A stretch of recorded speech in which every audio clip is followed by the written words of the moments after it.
Good evening. I am BronxNet reporter Sanji Lopez. And I'm Michael Hinman, editor of the Riverdale Press. Tonight, we will moderate the first televised debate among the candidates for New York City Council District 11. The 11th Council District includes a number of neighborhoods in the Bronx, including Bedford Park, Kingsbridge, Norwood, Riverdale, Wakefield, and Woodlawn Heights. With the resignation of Andrew Cohen at the end of last year, Mayor Bill de Blasio has set a special election for March 23rd to fill the final year of his term.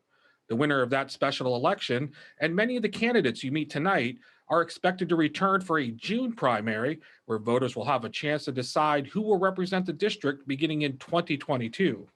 Tonight's debate, a partnership between BronxNet and the Riverdale Press, is designed to help you, the voter, better understand the candidates in this race. Many choose not to participate in special elections like this more often than not because they aren't familiar with the people seeking their vote. Elections like this are vital because decisions are made at the city level that affect everything from the taxes you pay, the laws you follow, and even the schools your children attend. Now let's meet the candidates. Joining us for tonight's debate is Carlton Berkeley, a retired New York Police Department detective from Wakefield. Eric Dinowitz, a special education teacher in the public school system from North Riverdale. Jessica Holler, an environmentalist and entrepreneur from Fieldston. Mino Laura, an executive director of a theater nonprofit from Spuyten Duyvil. And Dan Paternack, a real estate attorney from Kingsbridge Heights. Tonight's debate consists of questions developed by Sanji and I in consultation with both the other producers of BronxNet as well as the Riverdale Press newsroom. None of these questions have been shared with the candidates in advance. Questions will be directed to a specific candidate who has 2 minutes to respond. We will then open the floor to the other candidates, allowing for free-flowing discussion for 2 additional minutes. In order to keep that discussion as orderly as possible, we have asked the candidates to wait until they are called upon. As moderators, we do have a responsibility to ensure questions are being answered and that questions remained relevant to the original question asked. We also have the option to ask follow-ups when there is an opportunity to drill deeper or when we feel the question has not been answered. As part of this debate, we have invited a few community groups to ask questions of the candidates. It will include those questions as we go. Candidates are asked to follow these same debate rules, as if the question came from us. Before we conclude our debate this evening, candidates will be offered 1 minute each to provide a closing statement.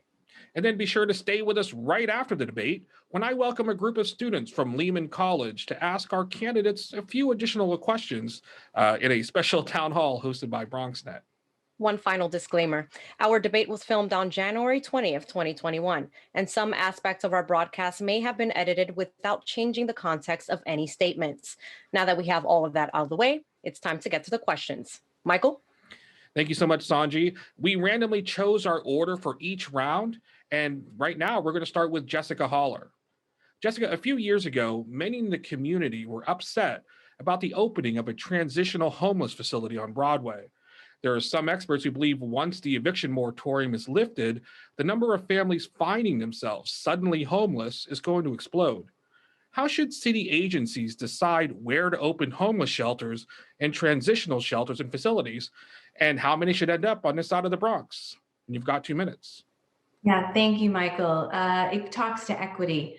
As I'm walking around and going to the 7 different neighborhoods in our district, one of the things that strikes me is that Wakefield has a disproportionate share of homeless shelters in our district. They have 11.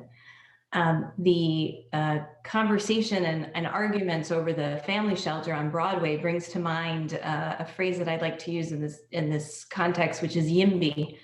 We have so much NIMBY going on, not in my backyard, please don't put it in my backyard, that we really need to flip it to YIMBY and say, yes, please, we'd like to welcome these people. We need to welcome the families in our communities. I look at equitable distribution across our city as one of our major issues in our city today, and I would fight for equitable distribution of shelters across our district. And I believe we need to move some of them out of Wakefield and move them, spread them across the Bronx in whatever way we can. And I would use stories. The fights over the Broadway family shelter ended up in happy stories with community groups supporting the families in the shelter, bringing Thanksgiving dinner, and ending up in not all of the NIMBY action that people were nervous about, but actually in the YIMBY that, yes, this actually enhanced our neighborhood. Anyone else? Yeah, if I may. So just kind of going on that aspect, the homeless situation right now in New York City is daunting. We dent the number, but it's really staying the same. So we really need a new approach to it. The way I feel, what should be done is that we need to take a group home aspect to it, like we do with other services. That way we can actually spread out the housing across the city of New York and within districts. Down on Broadway, that was, roughly, I think it was 83 families that we put in there. And essentially, it drew like huge, pushback from the community. I think that we can do lower. I think that we can do smaller. And I'm glad to hear Ms. Haller do that, because I think by doing the smaller group home concept, we could also put some shelters in Fieldston as well for more group homes and actually go throughout the entire district. Okay, Eric.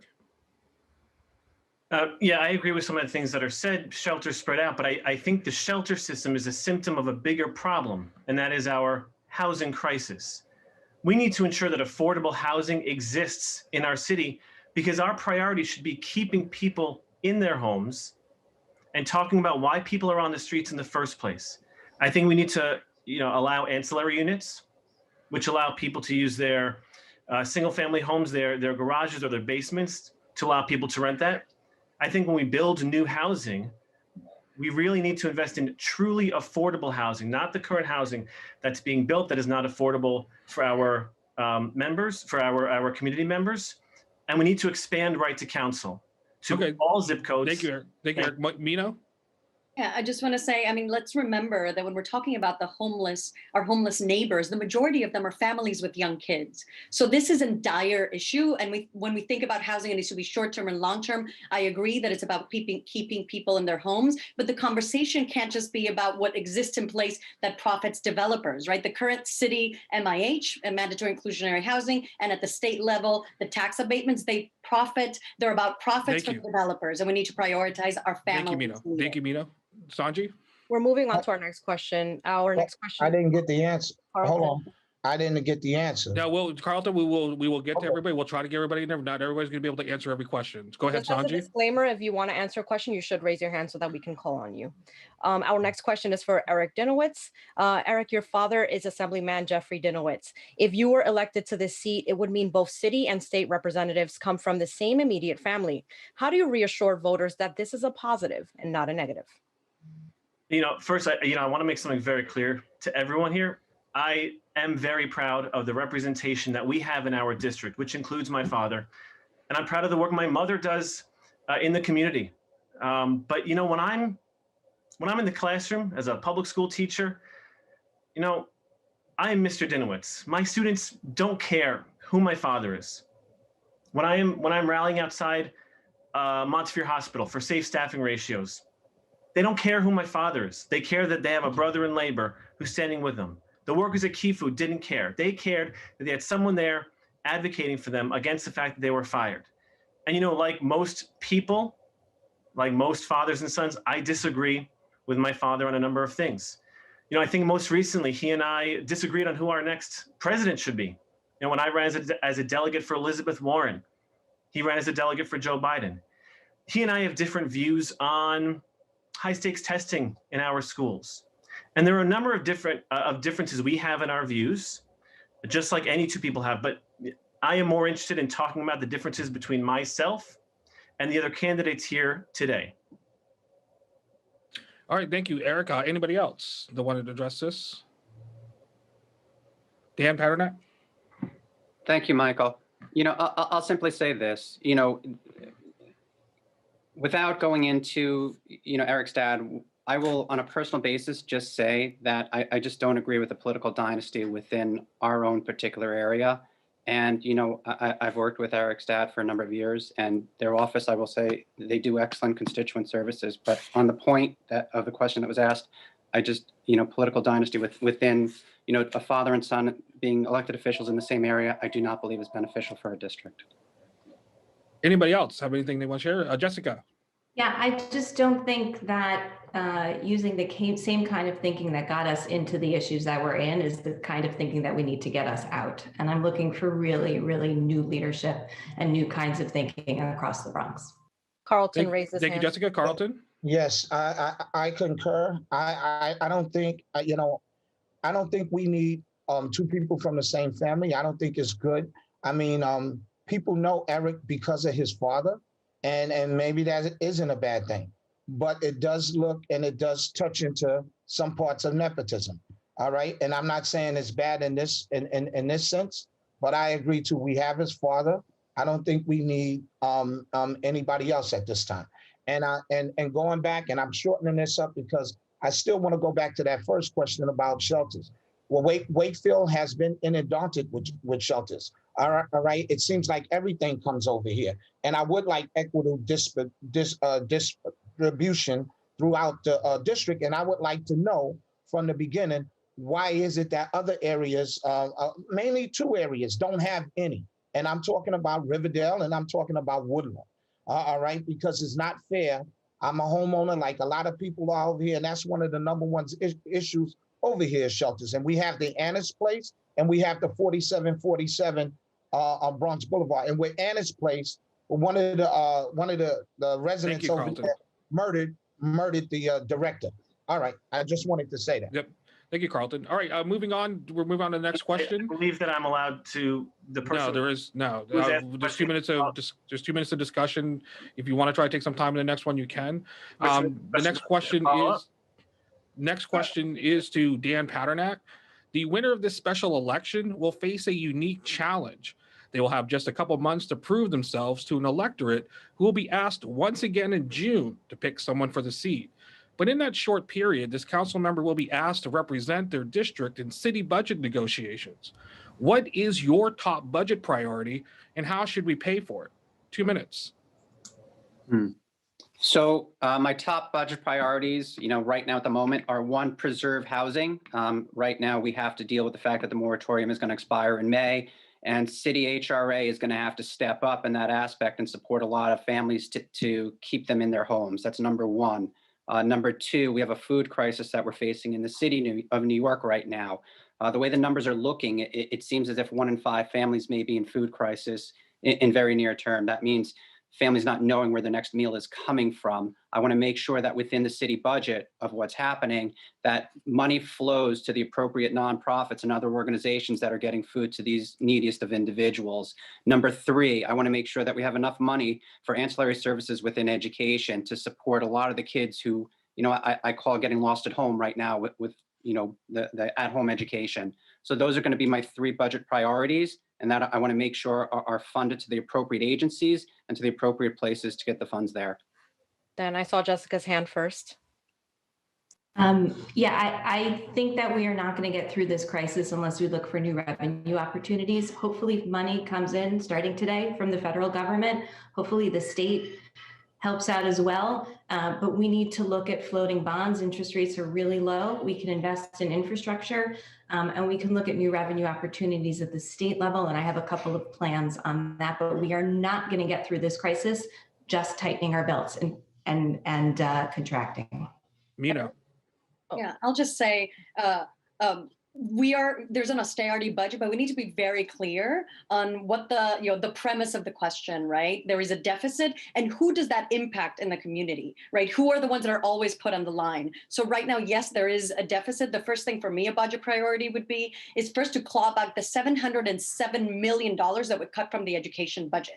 That's essential. Expanding contracts with social services and funding the programs that are feeding our neighbors and keeping our families in place. And of course, we need to tax fair taxes that bring revenue to the state and legalize marijuana. I will work closely with my state colleagues to be able to do that so that we have the revenue. We can bring in $11.3 billion into the city with fair taxes. Okay. And that's what we have. Thank you, Mina. Eric. Yes, so thank you for that question, because you spoke about a few short months to prove yourself. But I've been an advocate in our community for a long time, standing up against cuts to our express bus service, standing up to cuts to banking services, standing up for our children and for our working families. And as part of the budget, we do need to increase our services to our children, both inside and outside the classroom. We need to make sure that our seniors are protected, especially with regard to having equitable vaccine distribution for them. And yes, it does include revenue, which is why I'm very proud of the work that I've done organizing phone banks for Democrats across the country and for our new president today, Joe Biden. Yeah, thank you. Thank you, Eric. Thank you, Eric. Sanji? Yeah, I have my. Carlton had his hand up. I know, Okay. but we're out of time. Not everyone's gonna be able to answer every question, is Okay, what you okay. stated in the beginning. Go ahead, Sanji. Alrighty, we now turn to Mino Laura. Woodlawn and Wakefield has some of the highest coronavirus positivity rates in the city. As someone who yourself recently recovered from COVID, we're glad to hear that you're feeling better, Mino, and looking well.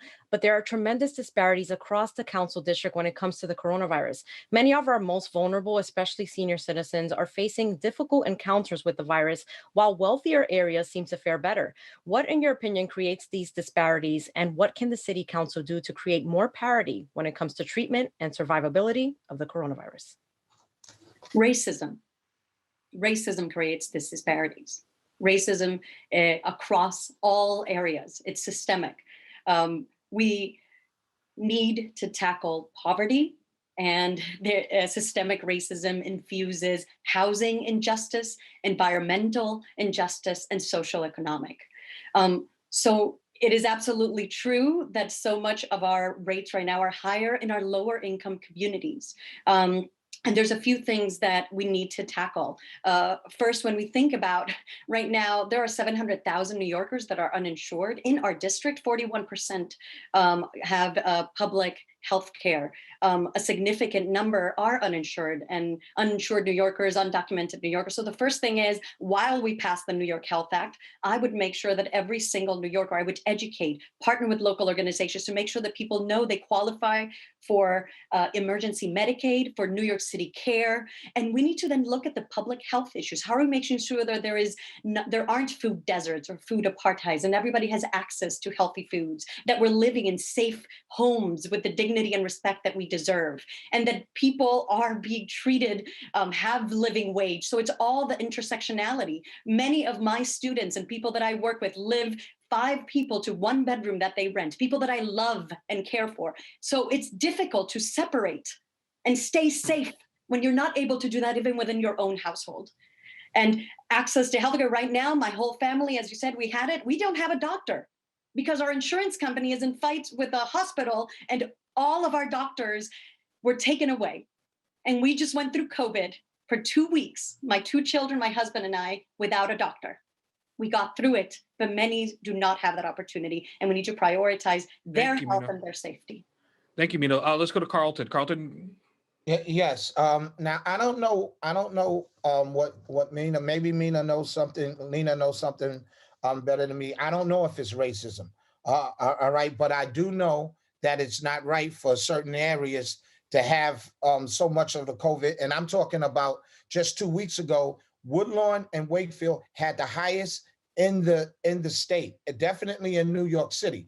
And I can tell you one of the reasons is because with these shelters that they open over here, right, the people are not getting the services that they deserve. They're walking around our neighborhood, no mask, they have nothing, and it's very, very dangerous, you know. And I did not like it, and it seems like we can't do anything about it, and that's why I'm running. But I don't want to say it's racism because I don't know if it's racism. But I tell you one thing, that if I get in there, I'm gonna look definitely into it, and I'm gonna make the necessary changes that need to be made.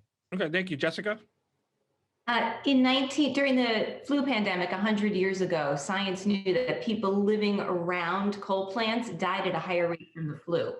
So here in the Bronx, we should not be surprised that communities living around infrastructure, highways, Hunts Point, garbage transfer stations, bus depots are dying at a higher rate. I would say, Carlton, it's historic environmental racism that put those infrastructure pieces there that are creating poor air quality and creating the underlying disproportionate health impacts, and we need to dismantle that. Thank you, Dan. So what I would say is this: what we need to do is get folks back to work right now. It's economics. It's putting money in folks' pocket. And for those that can, we need to generate the economy, especially on a local level, especially by helping small businesses. And there's many things that we can do to help small business. For the neediest in our communities, we need to help them with supplements. We need to kind of keep them on their feet right now. And I think when it comes down to it. Thank you, Dan. Thank you. Sorry, we're going to move on to our next question. This is for Carlton Berkeley.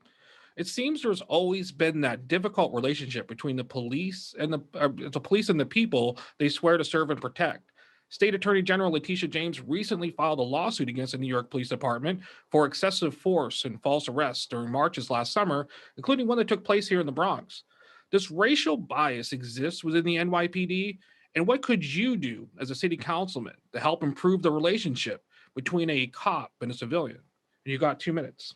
Okay, well, certainly, yes, there is a racial division within the NYPD and the Black or minority neighborhoods. I joined the police force back in 1984, and I'm telling you, there's always been a problem. There's always been two types of policing, and we never should have that. It should only be one type of policing, and that policing should be for everyone.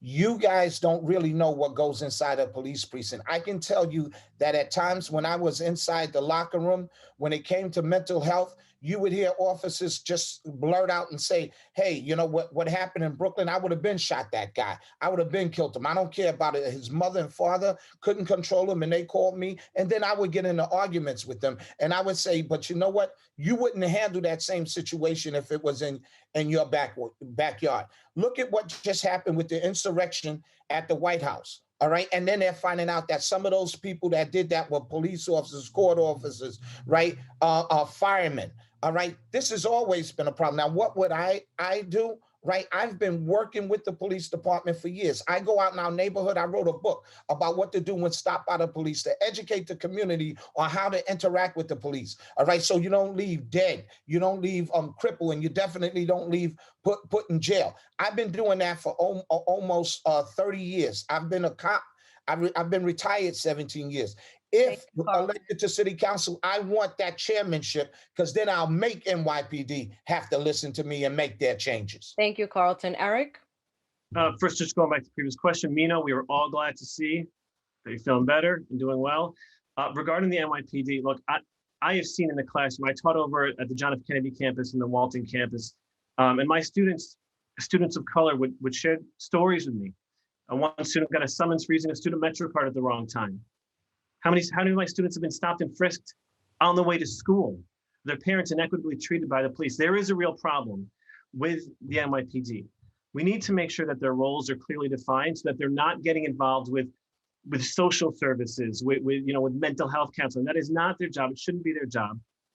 But we also need to ensure that there's real accountability. And I am proud to be endorsed by Senator Jamal Bailey, who was a real force behind repealing 58, which shielded police misconduct records. I believe we need to give the Civilian Complaint Review Board authority to really take action against police so that there really is accountability when there is misconduct. Thank you, Eric. Mina? We need to defund the NYPD, and I'll tell you what that means. We need to divest millions of dollars away, and we do that by streamlining their job descriptions, right? Streamlining the responsibilities. Like Eric said, I agree. Homeless outreach, mental health, as Carlton was saying, clear examples that he has seen and witnessed as a police officer.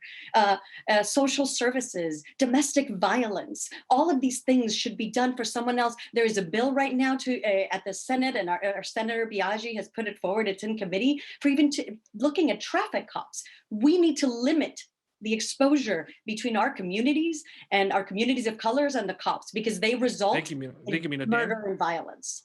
Yeah, I think number one, we have to bridge the gap with NYPD and understand that as a council member, we're going to have to work with NYPD on local issues on a daily basis. When it comes to some of these issues, if you have somebody who's having, a mental break, and they're carrying a knife and they're in a home, it's going to be very difficult to kind of get anyone other than NYPD to answer that call on a very timely basis. Thank you. Thank you, Dan. We're going to have to move on. Thank you all. Next, let's hear from some District 11 community organizations. These questions are open to all candidates. We'll start with Jada Quinlan, a student at Lehman College.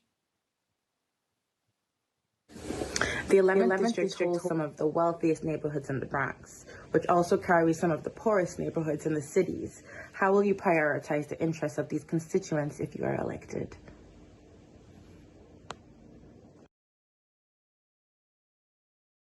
Equity. I think I said it before, equitable distribution of resources. We need to make sure our communities are resilient, and that's both in the hardware and the software of communities, so the built environment and the communal institutions.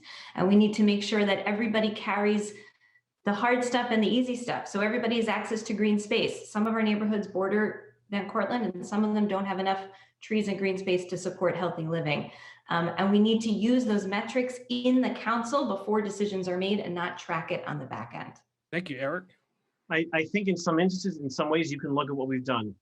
I chose a job at John F. Kennedy campus, working for and with the students who were really struggling the most, students with special needs and students of color. We can look at, I've done work organizing to demand accessibility for people with disabilities in Norwood and Bedford Park on the 4 train. Thank you, Eric. Carlton? Okay. Listen, folks, when you said, and I know Jessica said equitable, no. Listen, when I become councilman, if I get this, I have to look. We have to share. There are some districts, like the question said, some districts that are very rich and some districts that are very poor. All right. So I'm gonna distribute the not equally. All right. I'm gonna look and see who needs a little bit more as opposed to who has a lot. We have to share. We're in this all together. All right. It makes no sense. Some of us think that some areas have been getting the more share, the better share for a long time. That has to stop. And I will look at it and I will do it. Dan? Can I just correct the definition? I didn't say No, go ahead. Yeah, we can do a little bit extra time on this one. Where because this is an important question. Let's let Jessica just kind of clarify. Then we'll go to Dan Paternak. Carlton, I didn't say equal. Equal means every kid gets this much. I said equitable, which means if this kid is starting down here, they get that much. And if that kid is starting up here, they get less. So it's about finding where people are and getting them so that they can all have the equal opportunity to thrive. Thank you, Jessica. Dan Paternak? Yeah, so this is something where experience matters here. You have to understand your district, know the agencies and how they fund and how they operate. Constituent services is going to be key in getting resources to the most neediest and the poorest folks in our district. And it's gonna be routing money through the agencies to the appropriate networks. In some places, that's going to be nonprofits who are serving specific communities and providing specific services. And I know our areas, there's 2 of us who are east of Broadway and understand, some of the neediest areas in our district. And again, my experience will take me right away from day one to be able to understand those areas and the neediest in our district. All right, let's give Mina just a quick moment to respond here as well. So I'm an immigrant from Dominican Republic. Like the majority of this district, 70% of this district is people of color. Almost 50% of us are Latino. And I say this because when we think about the power, I mean, it's not surprising the question, right? This district has 7 neighborhoods, and so often the conversation is held on a couple of them. So we need to be very clear that it is time.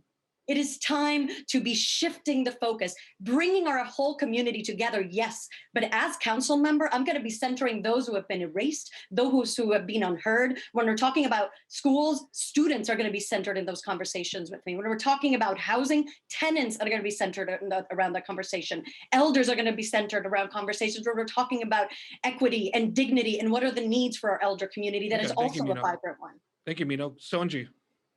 We're turning back to Mina Laura for this question, actually. Mina, we have a push for more affordable housing in New York City, but we also have a counter push trying to limit higher density growth to help create the inventory needed to lower rents. Where do we find the balance, and how can we find ways to limit the new high density construction while still finding a way to create more affordable housing? You have 2 minutes. Yeah.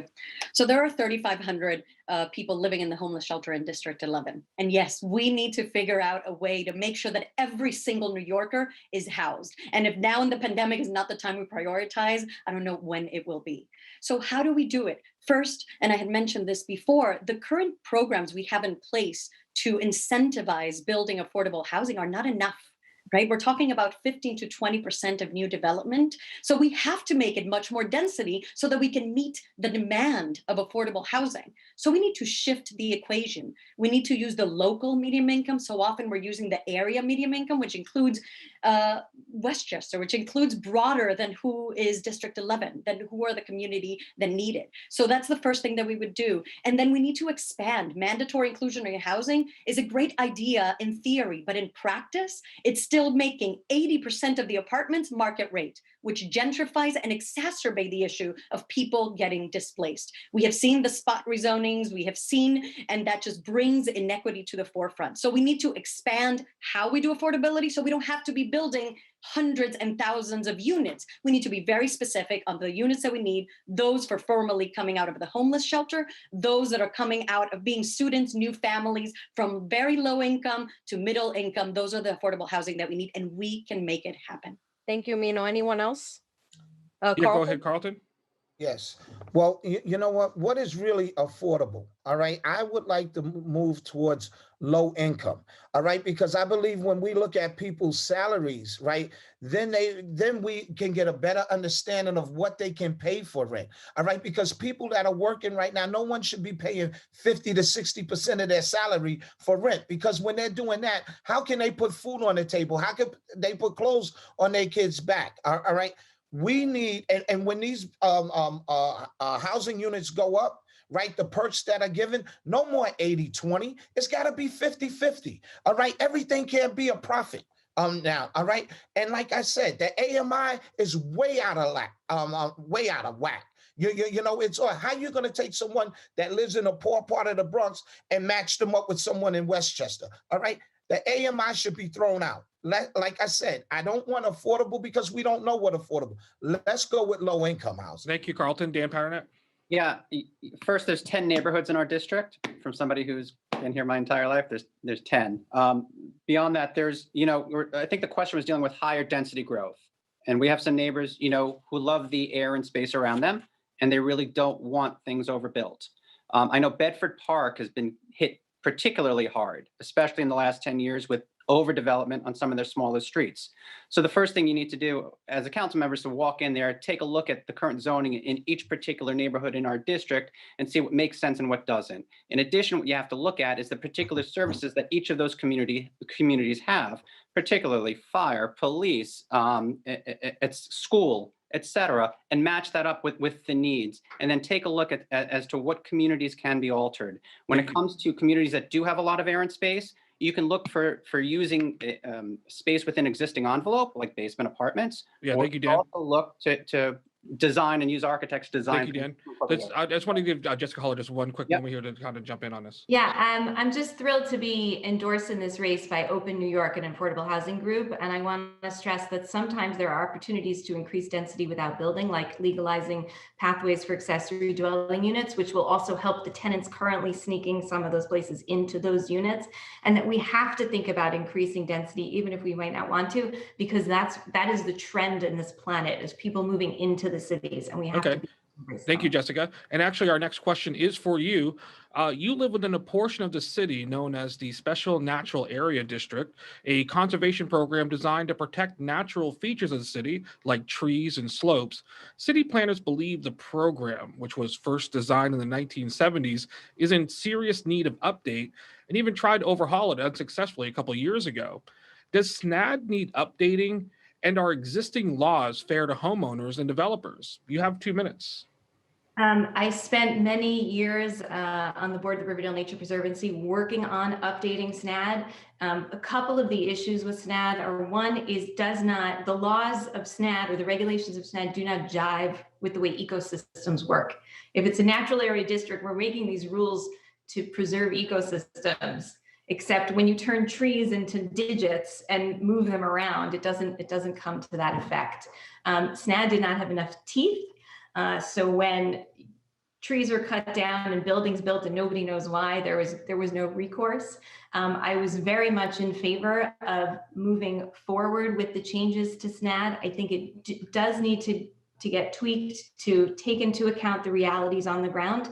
I think that it was given in the new changes to SNAD, they were giving too much sort of as of right decisions to the homeowners and not enough, I guess, communication with the community board. We were so close and then bureaucracy got in the way.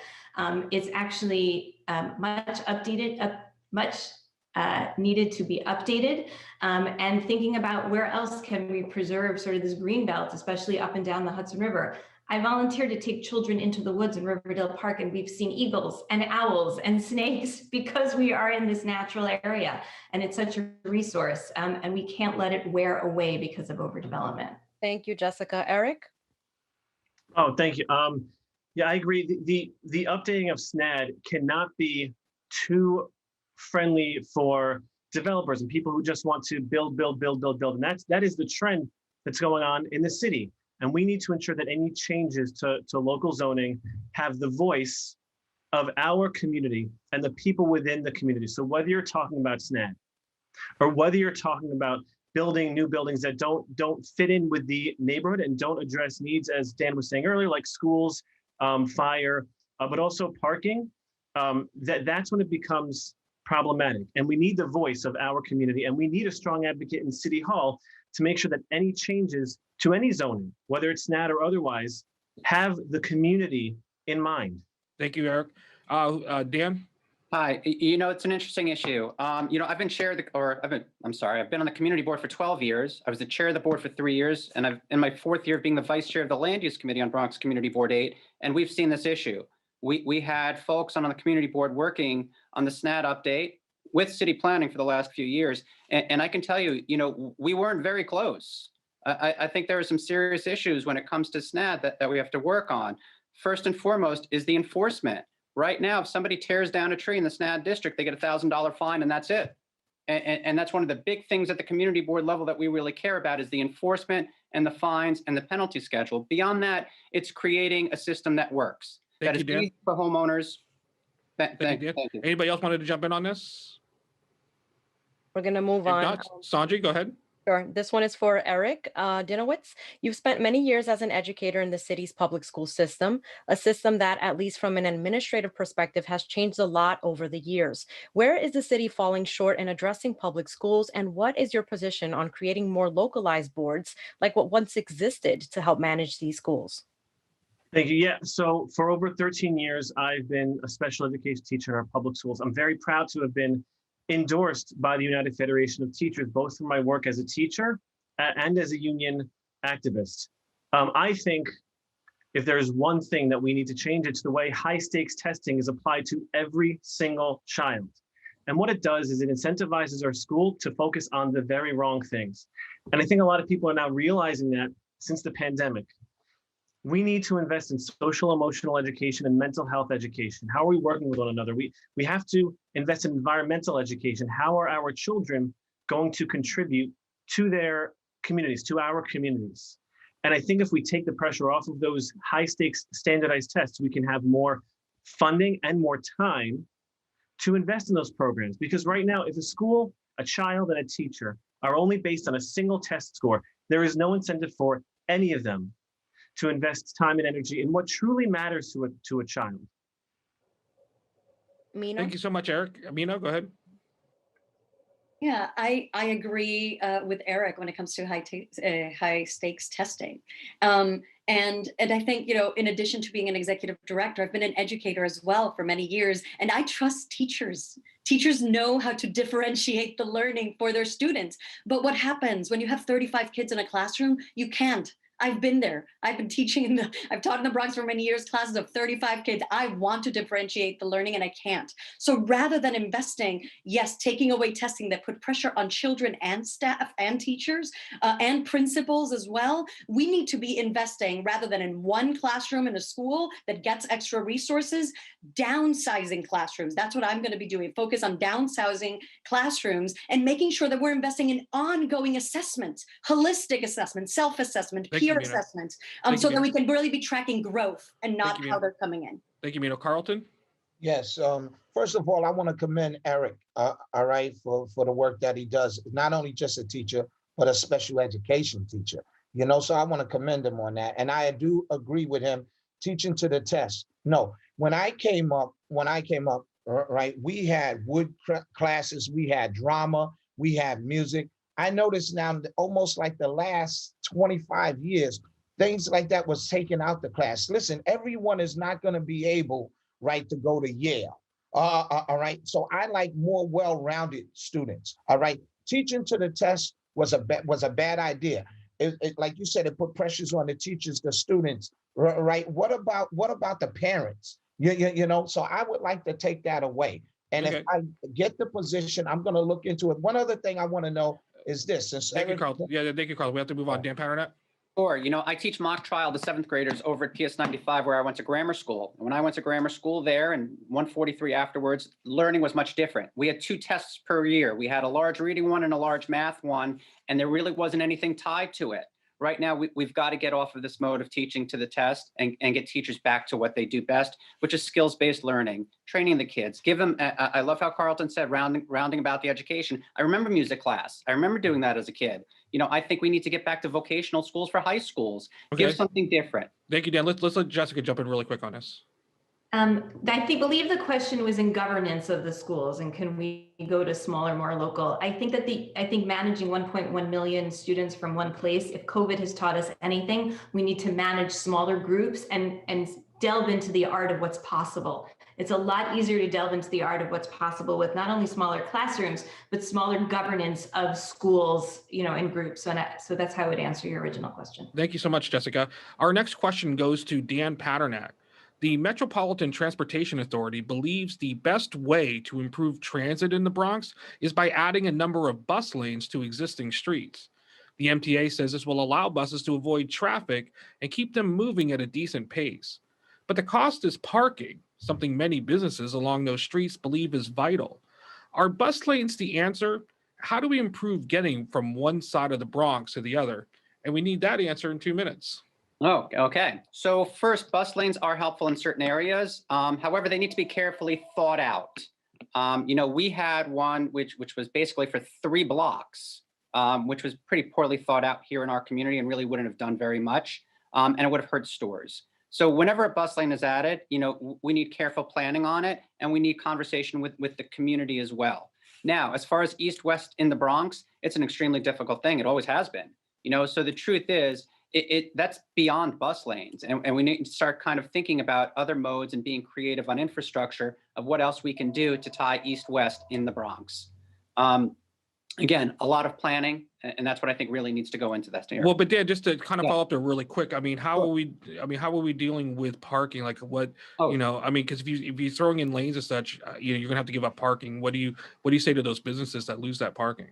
Correct. So, they did one in Community Board 8, which I know you're familiar with. And in that instance, it would have hurt the businesses way too much. So when that came to the community board, I was actually opposed to this 3-block, bus lane that the MTA had proposed, or I should say the DOT with the MTA had proposed to put there.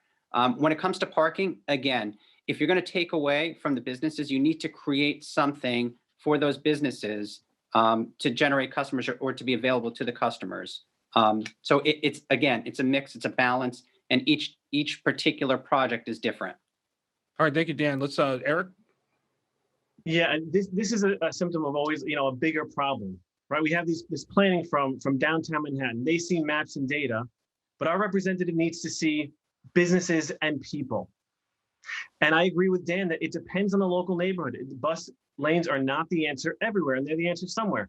The question is who's going to advocate for our community. When the MTA came here and wanted to cut our express bus service, I stood up and spoke out against those cuts.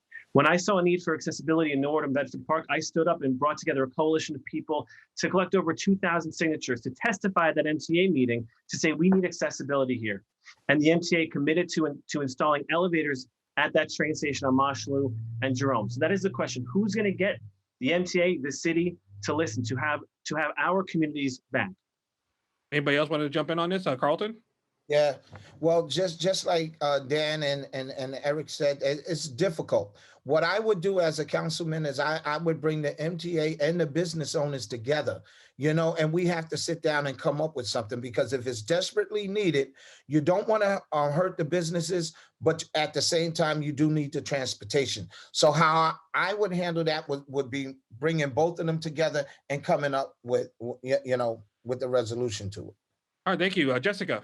Yeah, I was at that meeting about that Broadway bus lane. The council member wasn't, because it's actually technically outside of District 11. I was the only one there speaking up for that. I believe the number was 5,000 people trying to get to work and school faster, safer, on the buses more efficiently. The bus lanes are something we can control in the city, that we don't have to work through the state. I think we need more of them. You're right, they need to be smart. But the voices of the people of the whole Bronx were not represented. And the bus lanes are how they're going to get there. And it takes courageous folks like the DOT to do what they did on 14th Street. And we need to use that connectivity so that people, especially in a COVID era where we're not going north-south into the city, we need to be able to get, across the Bronx as well. So I'm going to follow up yeah, there. go ahead, Dan. I heard that traffic meeting that it was, and I can tell you it was poorly planned. It would have hurt those businesses, and it would have done absolutely nothing, or I should say very, very little to speed up the commute on Broadway. It was poorly thought out from beginning to end,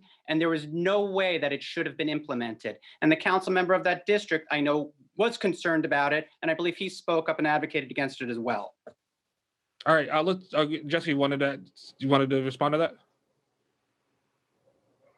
No? Yeah, only though that's not what the numbers that the DOT showed. I guess it's, it's the kind of thing we need to test it and see, but I'm just saying. DOT did not have numbers on that, Jessica. Oh, no, let's not speak over each other. What it would actually do. Let's not speak over each other, please. Let Jessica finish her thought. Did you want to finish that thought, Jessica? Yeah, it was just there was no one representing the voices of the people who actually took the buses at that meeting. It was 3 business owners. There were parking alternatives. How it actually gets implemented, you have to test it. You have to do a pilot, and then you actually have to see real things and not make up hypotheticals. It's it's YIMBY, not NIMBY. Yeah, thank you, Jessica. Mina, real briefly, Mina. Yeah, just Mina? People's Dan. Yep. Thank you, Mina. I just really short to say the majority of New Yorkers don't have cars. Having a car is a privilege, and it is very difficult to get east to west. And that again is very, thank you, Robert Moses, for that. There are, it's very specific. There is an issue. So how do we fix it? We need to invest in public transportation. We need to make sure public transportation is accessible, it's efficient, it's green, it's electric, and it meets the needs of our community. And we also need to think about, if we're doing bike lanes, accessibility with bikes, and making sure that it's affordable. A city-owned, bike sharing also needs to be accessible, affordable. So I think, yes, parking is important. It's a pain, and it's difficult, and some people need it. But the majority of New Yorkers use public transit, and that needs to be the priority. The majority of the people need to be making the decisions. Thank you, Mina. Go ahead, Sanji. All righty, we're going to move on. This next question is for Mr. Carlton Berkeley. For as long as most can remember, this council district has been Riverdale heavy, or simply represented by someone from Riverdale. Yet the council district covers a good portion of the Bronx, well into the Wakefield and Norwood areas. What specific issues in the eastern portion of the district are getting missed, in your opinion? Well, every part. I mean, you can go from unemployment to housing to education. Every part is suffering. However, listen, if I do become a councilman, I'm not going to take anything away from Riverdale and Woodlawn, all right? Because those seems to be the best neighborhoods in the district. However, all right, I would like to make them the model, right, areas for every other place, all right? But like I said before, you can go to Kingsbridge, you can go to Norwood, you could come to Wakefield.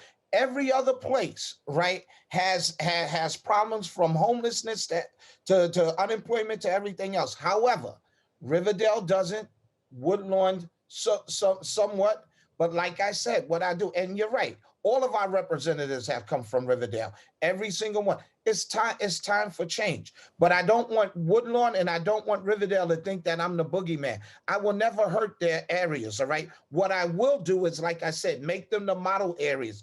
Being councilman, I'd like to go in there and see what works for them, and I would like to bring it to the other parts of the district. Thank you, Carlton. Eric? Yeah, I think it's a question of who's going to represent the entire district. I grew up in Kingsbridge Heights and then in Kingsbridge. When it came time for my job as a special education teacher right out of college at 21 years old, I chose employment in Kingsbridge at the John F. Kennedy campus and then at Walton. Right? I even take my kids for the parks cleanups at Bissell Gardens in Wakefield every Sunday growing up in the Amalgamated, my grandma's house on Hillman Avenue. And when it came time when I saw a need for accessibility on our subways, I saw it in Bedford Park and Norwood. And that's where I brought together the coalition of people to bring accessibility to that station. So if the question is about who will represent the entire district, you can look at the work we've done in different districts. And I've been working and have done the work and advocated for people all over the Northwest Bronx. Thank Thank you, you, Eric. Dan? Sure. Yeah, I think we need a council member who's not from Riverdale. I'm from Kingsbridge. I grew up here. I live here. I work here. I understand the needs of all of the areas. You know, when we're east of Broadway, you know, the needs are much different than those west of Broadway. So I think I understand that. I think I appreciate that. And having gone to public school here as well, I think as a council member, I'd be the best person to represent the 10 neighborhoods within District 11. Thank you, Dan. Mino? Yeah, ever since I came here and came to New York, I've lived east of Broadway. That has been my whole life. I was displaced from Washington Heights. I used to live in Upper Manhattan and came to the Bronx, and I live in Spuyten Duyvil. So I think in thinking about how do we represent, it's my life's work has been here, my community, a lot of my community has been here, and then also the experience of not being able to afford it anymore, and then building a home in a different one, and what are the opportunities? So bringing that duality, you know, I'm a proud public school parent as well. My child goes to a Title I school, and I think I see the needs of our communities, of all of our communities, our working class families, our immigrant families, and you know, what is needed when it comes to education justice, when it comes to housing, when it comes to the services, as Carlton was saying. This is the worldview, the experience that I would bring in representing and making sure that every single voice and every single block by block, we are organizing our community so that they can identify, and they can not identify because they know it, but they can be heard and we can legislate accordingly. Thank you, Mino. Jessica, did you want to chime in? Yeah, I always refer to our district. I've always been quoting David Dinkins on this one. This district, like all of New York City, is a gorgeous mosaic. We were fed a line that we are a melting pot, and thinking, you know, my grandmother came to this country and it was a melting pot. My father was an immigrant. We're a melting pot. This district, particularly versus all the other districts in the city, is the representative of the gorgeous mosaic that makes up our city. And I think it's about listening to, engaging with, understanding the problems with the unequitable distributions of resources that I've been working on, you know, for years, and trying to create the equity, the resilience, and the sustainability in the city. And the approach is just that gorgeous mosaic. Thank you so much, Jessica. Our second community question comes from Sheila Maloney, the interim editor at the Norwood News.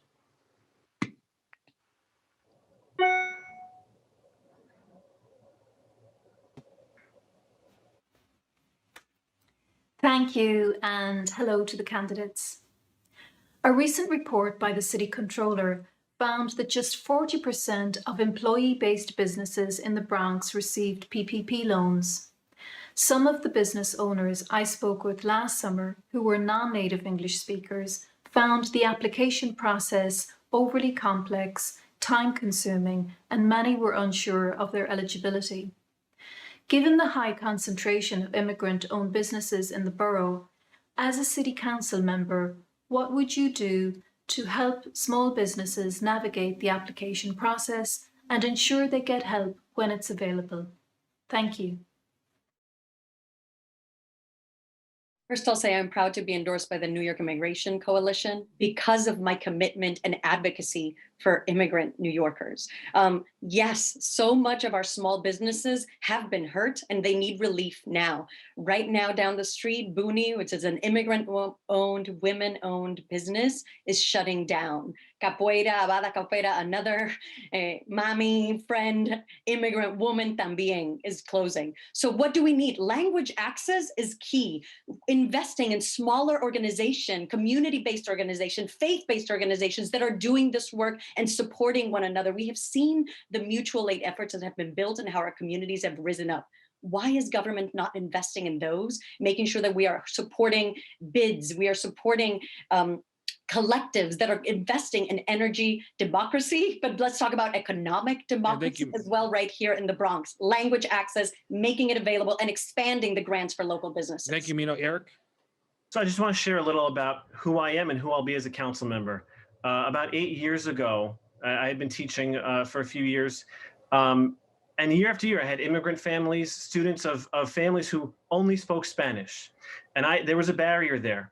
And so I made the choice to spend time learning Spanish. I traveled in order to take classes and study Spanish. And I learned enough Spanish to have those personal communications, those personal conversations with those family members of my students. That's the work that I did. That's the type of person I am.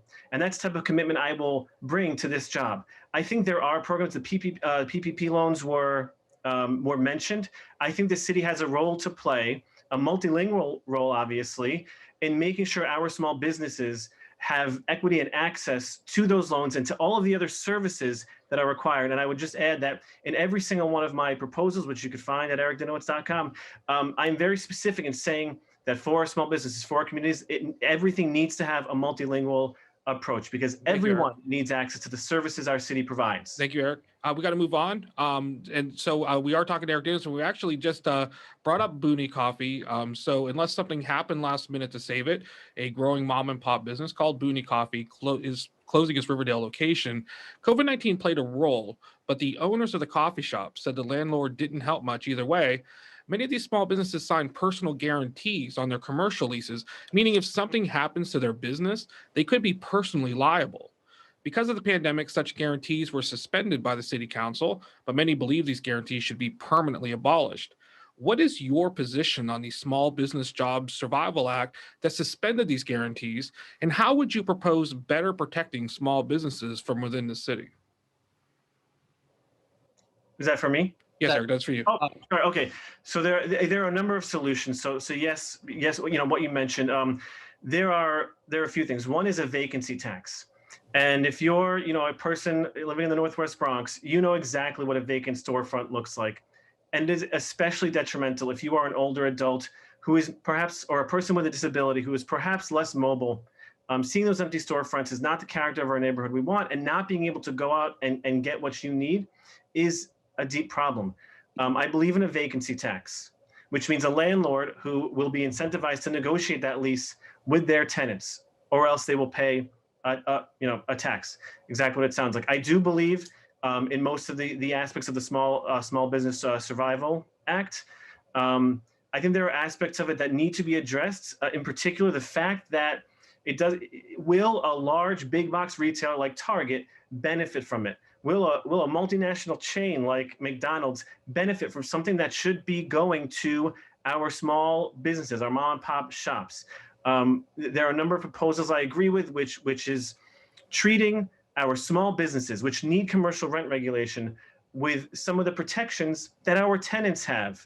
And of course, we need to expand the protections for tenants, but treating our small businesses, with dignity, and so they can stay in our neighborhood with those rent regulations and with those vacancy taxes. Thank you, Eric. Anybody want to jump in, Dan? Sure. Yeah. I want to expand grants, discounts, tax credits, and subsidies to small business because they need them. Quite frankly, right now with COVID and the amount of business many of these small businesses have lost, I want, essentially to get DEP water rate discounts. I think that's extremely important. I'd like to expand the free outdoor space for businesses. Normally, they have to pay for a license to operate. I want to expand that through 2024. In addition, what I want to do is create grants for a lot of the small businesses to create outdoor dining spaces. We don't know how long the pandemic is going to go, but something interesting is happening. We have these new creative outdoor spaces throughout our community. I want to expand that and get money to the small businesses while making it easier. In terms of leasing, I think one of the most important aspects, and as an attorney, I know this, it comes down to the lease in the beginning. And whether it's dealing with a personal guarantee and negotiating a good guy guarantee within there, or negotiating preferable terms for renewal leases, what we really need is to get small businesses hooked up with free attorneys to help these small businesses. Thank you, Dan. Anybody else? Mino? Yeah, the commercial lease assistance program, similar to what Dan is saying, should be expanded, right? It supports tenants so that they can negotiate with the landlords, but that's not enough. The Small Business Job Survival Act is a great step, and we need to pass it. There's a bill right now that puts rent guidelines. Right now, there is rent stabilization for housing. We need to put that for commercial rent stabilization, because small businesses, as you said, Michael, are most, especially here, but across the city, immigrants and families own our small businesses. So yes, we put the protections so that they are put at the front. We also need to lift the cap on street vendors. These are entrepreneurs, mostly immigrant business owners, and that's how we're building that's how we're building our economy. So when we talk about business, Okay, let's not forget our vendors. Thank you, Mino. Thank you, Mino. Jessica? Yeah, vendors, I think, is moving through right now. It'll be taken care of hopefully before we get there. Commercial rent reform, if we are helping out the small businesses, we also have to help the small landlords, because a lot of these smaller businesses are not owned by giant commercial real estate holders, but those people are also local. So we have to help them with real estate tax so that they can maintain the buildings that the small businesses are in, and make sure the economy flows that way. Thank you, Jessica. Let's let Eric have a say in this. Go ahead, Eric. Yeah, I just wanted to add to what was mentioned, what I mentioned before about the vacancy tax and commercial rent regulation is there were mentioned that programs, lots of programs for loans and for grants, which are all very important. But if you're a small business owner, it's you, maybe a few employees, you need help navigating those programs. And so in addition to whatever grants and programs are available, they need real help in navigating the system in order to have access to that. Excellent. Thank you so much, Eric. Sanjay? All righty. Our next question we're moving on is actually for Carlton Berkeley. Carlton, you have a history of running for the city council in the past, but in different parts of the city, that's not this one. Since you have to live within that council district, that suggests you've bounced around the city a bit. Some might say that puts you at a disadvantage of addressing the needs of this district in particular. But can you share how instead it would actually help you be a better representative? Sure. All right. First of all, I was born and raised in Harlem. So when I ran in Harlem, I was living in Harlem. I started living in the Bronx at the age 16 because my mom lost a apartment to gentrification. Been in the Bronx ever since. When my mom moved to the part of the Bronx, because one of the newspapers had it wrong, I moved close to Yankee Stadium. And then from there, I moved to, in 1997, I've been living here at my house in Wakefield. So I don't know how they got it wrong, but when I ran, my first two times that I ran in Harlem, Harlem. And then when I ran in the first time in the Bronx was around that time in 10 years where you didn't have to actually live in the neighborhood. But when I ran in the 16th, that was because of my church was there, and my pastor and people, as being a deacon, wanted me to run there because they know what type of person I am and an honest person. However, I want to interject and ask you the question, how it would actually help you be a better representative. Well, it could help me be a better representative because I just know what's going on in the city. I believe I'm I am the oldest one here. All right, that's running at the age of 58. That's what I think. So I've been around a longer time, and I know what's been going on throughout this city for a very long time. So that's how I think it would help me. Thank you, Carlton. Anyone else want to chime into this one? All righty, we will move on. Oh, Eric. I was going to say, much respect to the guy who runs, wants to contribute to the community, and you've been around the longest. I've been around the least amount of time, but I think being 35 years old, still do a great job representing the neighborhood. I was born and raised in the Northwest Bronx, but I also worked here for 12 years in our public school. I serve on the community board as the chair of the aging committee, fought for accessibility, fought against cuts to our bus service. And so it's not just about where you live, right? Because all of us have different histories, all of us have different pasts, but it's about what you do in the community. And the work that I've done, my career as an educator, as a community activist, has been rooted here in the Northwest Bronx. Okay, well, and I commend you for that, Eric. I really do. And let me tell you something. Yeah, and no disrespect, no. No, and I understand it, and that's why I said I commend you for what you do, also. But I've been a community activist for almost 40 years. And what I mean by being a community activist, just because I live in one area, and if you look at my history, I fought police brutality, whether it happened in Brooklyn, Staten Island, or any other place. So I moved around. All right. And that's what I do today. I go wherever racism shows its ugly face. But I do commend you, right, for doing what you do. And like I said, I've never had a problem with your father. I think he's a good man. All right. But I look at a lot of things that you have done, right? And you can't say that your father hasn't helped you along. I mean, people really look. I think your father sort of paved the way for you. All right. I'm not saying that you can't do it on your own, but I'm just saying the name Dinowitz and your father goes together with you, Eric. That's all I'm saying. Jonathan. Eric, we'll give you the opportunity to Yeah, respond. thanks. No, and like, and again, appreciate the work you've put in to the city, to the community. I think it's like a disagreement about, the name. I respect the voters, and I think the voters are smart. And I think the voters watching tonight are going to judge us based on our commitment to our community, the work we've done, and our vision moving forward, not on a name. Thank you so much, Eric. We're going to move on to the next question, which is for Dan Paternak. Andrew Cohen, as you know, left this seat a year early so he could become a Bronx judge. That's forced the city to put together this special election just 3 months before a primary that will ultimately cost taxpayers $1 million.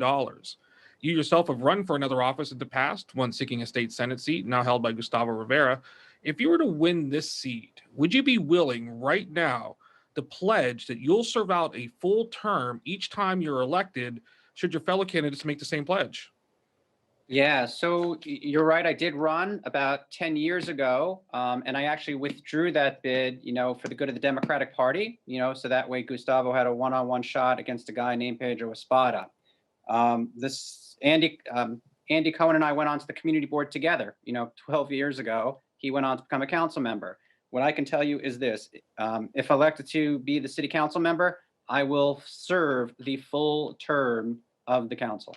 I will, whatever the term is, I am going to serve it in the special till the end of the year, and then I'm going to run again in the Democratic primary in June, and hopefully serve that term out in the next 2 years. Do you believe everybody else should make that pledge, though, as well? I hope so. I think so. I would hope that every other candidate here states that they will serve out the full term. Okay, Jessica, you want to jump in? Yeah, this goes back to the Bronx machine. Our Bronx Democratic Party knows in August, when they nominate a guy to be a judge, that nomination could just as well have happened, I think that you guys thought 2 years earlier or 12 months later. In the middle of a pandemic, for our Bronx Democratic Party to decide that we should be unrepresented for this period of time is intentional. It's intentional. It's not Kamala Harris going to be the vice president. Andy is going to be a fantastic judge, and he could have been just as a fantastic judge 12 months later, so that we could have not been unrepresented during a pandemic, and the decision was made while we were in the pandemic. So this all ties into a narrative that we are all trying to break here. Okay, Eric, did you want to say join in on this? No, it was just mentioned the Bronx Democratic Party. It is an endorsement that all of us here sought out, went through two interview processes with a panel, and I'm very proud to have been endorsed by the Bronx Democrats. Okay, anybody else want to jump in on this? Because but Eric, I mean, the one thing that I just wanted to, to bring up, since this is talking about machine politics, is that we also had the Ben Franklin Club, which had some very strange things going on there that the Riverdale Press had reported on. I mean, what do you think about what happened there? I mean, in terms of, everybody backed out of that endorsement except for you, and you're the one that got it, but everybody thought you were getting it anyway. Your father has contributed a lot of money to that club over the years. I mean, do you think that there's not a machine at play here? So what's special about the Ben Franklin Club, and I've been a member of that club since I was 18, Jessica and Dan are both members of that club. What's special about the club, which is unique from other political organizations in the Northwest Bronx, is that the endorsements, the decisions are actually made by the membership. I'm very proud to have received the Ben Franklin Club's endorsement by an overwhelming majority. And I think it's because they recognize the work that I've done as a district leader, making it easier to vote, or advocating to make it easier to vote by absentee ballot, advocating to make it easier to vote with early voting, advocating for campaign finance reform that puts us all financially on an even playing field. And the fact that your candidates— Thank you, Eric. I don't know if you really answered. Thank you, Eric. I don't know if you're really answering the question, but go ahead, Sanji. We're moving on to you. Before we move on, I just would like to ask, yes or no, would each of the other candidates pledge to serve their full term each time you're elected? Yes or no? We'll start with Jessica. Yeah, that's why we're doing this. That's why we're doing it. Me, no? Yes, absolutely. So Eric? Yeah, I think that I will. But let's be honest here. Well, no, No Eric, yes or no, Eric? Hold on. Yes or no? Let's It's not. not a It's yes, not. no A, question. yes or no, Eric? No one's attacking Richie Yes or no? Torres for taking it for running for Congress. Yes or no, Eric? Nobody's attacking Carlton? Kamala Harris Yes. for running for Carlton? vice president. Eric, thank you. Carlton? Yes, I would, absolutely. All right, All thank right, you. Go ahead, we're going to Sanjay. have to move on. Thank you. Our final community question comes from Stephanie Coggins from Facebook's Council District 11 Voters Forum. Let's take a look. Member deference is a concept where the city council will support or reject legislation affecting a specific district in tune with the wishes of its council member and his constituents. Here in District 11, we've seen member deference used in different ways, such as when our council member was not transparent as to his intentions on a major decision, or when a decision was made in spite of constituent sentiments. What are the positive and negative uses of member deference? Yeah, thank you. No, I was on the Community Board 8's Land Use Committee when the Hebrew Home application came before the board. They wanted to build something that was outside the zoning regulations. Now, what happened in that instance was the Hebrew Home essentially negotiated with local community members and local community groups because they knew that at the end of the day, they were going to be able to go to the city council member, who was Andy Cohen. They were going to say, here's our agreement. Andy Cohen was then going to be able to go to the council and vote, and the rest of the city council was going to follow that local council member's lead. And that is vital. That is vital in making sure that our community members have a voice in land use decisions and big developments that are going to come up in our community. Because the alternative to that is to say, if you have a big developer, what can they do with their deep pockets? They can go ahead and lobby every single other member of the city council to vote for the zoning changes they want and leave our community members voiceless. Thank you. Member Anybody else deference want to is jump in vital on in this? making our community members' voices heard. Thank you, Dan. Sure. Yeah. So first with the Hebrew Home, it was within the land use regulations. They were seeking a special permit, and that special permit required a city council approval. That's what was occurring there to go through the ULURP process. With regards to member deference and getting to Stephanie's question, the positive aspect of member deference is that the council member of the district is actually on the line and he's accountable. He can't necessarily go against, essentially tell the community he's for one thing and then go to the buddies on the city council and have them approve it separately. So there's accountability there. The negative, the problem that we occur is when a council member goes against, the strong desires or wishes of the community and particularly does not explain themselves to the community. And I think that's what really gets to the root of it. Okay, thank you, Dan.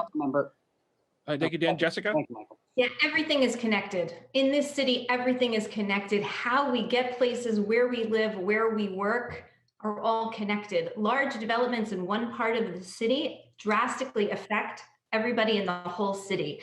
I will not give away, if I'm going to be council member, I'm not going to tell you in advance whether I'm going to defer or not. I think that is it is one way to amplify the voices in the community. And yes, I worked very hard on that Hebrew Home stuff again through the Riverdale Nature Preservancy. And there are different voices in the community, but we are all connected. And if the connectivity doesn't make sense for the city, then all of the voices in the city matter in those decisions. Okay, thank you. Sanjay, we're going to move on to the next question. Sure. This next question is a little similar to one we've asked earlier, but it's an opportunity to explore the topic a little further.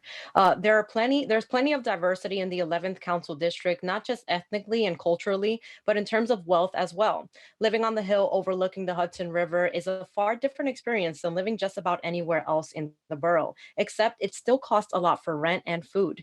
That adversity can be hard to manage, and many complain that more attention is paid to the western side of the district, where all the money is, than anywhere else. How would you find common ground to help represent these very different communities? Mino, we'd like to ask you that first. So there's one of the things that I bring to this position and to my campaign, and I would do as council member, is my experience in bringing communities together. And as an artist as well, which is one of the strong identities that I hold and experience, I have done that. I have worked with government, with young people, with elders and senior centers. So being able to be creative about how we engage community members in them making the decision is what I've done and what I know how to do. Right now, we need creativity. We need deep listening from our elected officials, and we need innovation. And that's something that I have experience with, and I would do. One idea, when we talk about participatory budgeting, I think that should be expanded so that community members should say where the funding should go, and not just for capital projects, but really funding for services, funding for contracts. Additionally, legislative, that should be participatory. There are models that exist. There's something called legislative theater, where everyday New Yorkers and members are able to really pan out and explore together what are the options. This exists in other countries. It has happened in New York City and Queens, and I plan to bring that to the Bronx as well. When we're putting in legislation, progressive, anti-racist legislation, it's not going to be mine. It's going to be District 11's, engaging all of the different voices from every single neighborhood. Thank you, Mino. Anyone else want to chime in? All right, Dan? Yeah, I mean, you have to understand the neighborhoods and their needs that don't have the wealth that Up the Hill Riverdale does. And you know, quite frankly, I mean, 2 of the candidates live in a doorman building. The other lives in a gated community with private security. I live in a walk-up apartment building, you know, in the eastern side of this district. It's different needs. And I think candidates have to understand that going into this race and as a council member. And I think when you're talking about, you know, the different needs of the district, you know, down here, many folks talk about where their kids are going to go to middle school.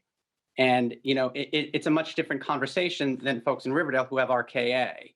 And when I went to grammar school, quite frankly, when I came out of PS 95, if you weren't zoned for 141, and most of us weren't, people were giving fake addresses. And that's how they got into a better school in Riverdale. You know, it needs to change. And you have to understand the needs of the parents and everything else that are on the other side of the district. And I think the council member needs to do that.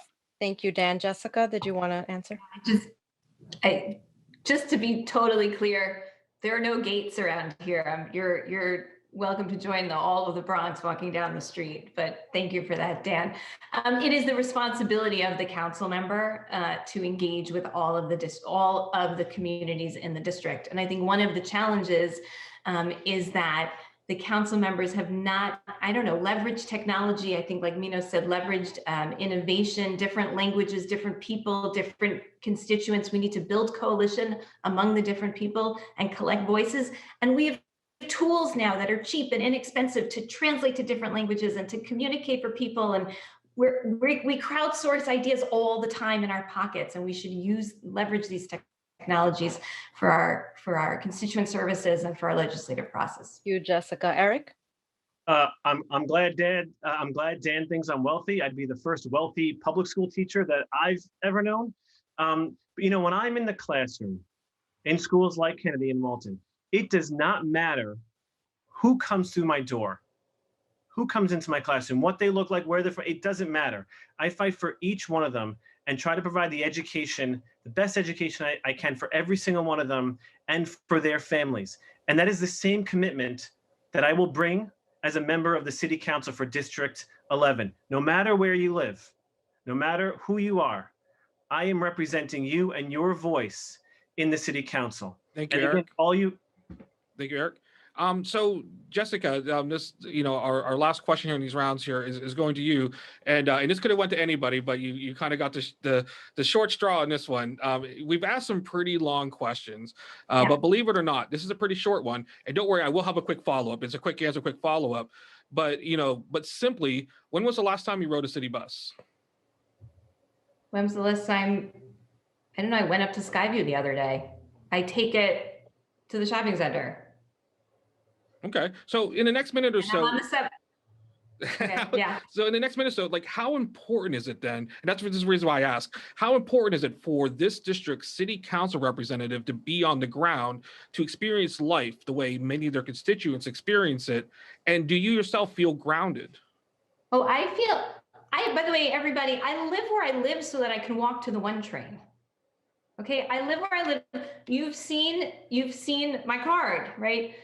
It is really important to be grounded. I am grounded. My kids take the bus, the city bus, the BX20. I take the subway all the time.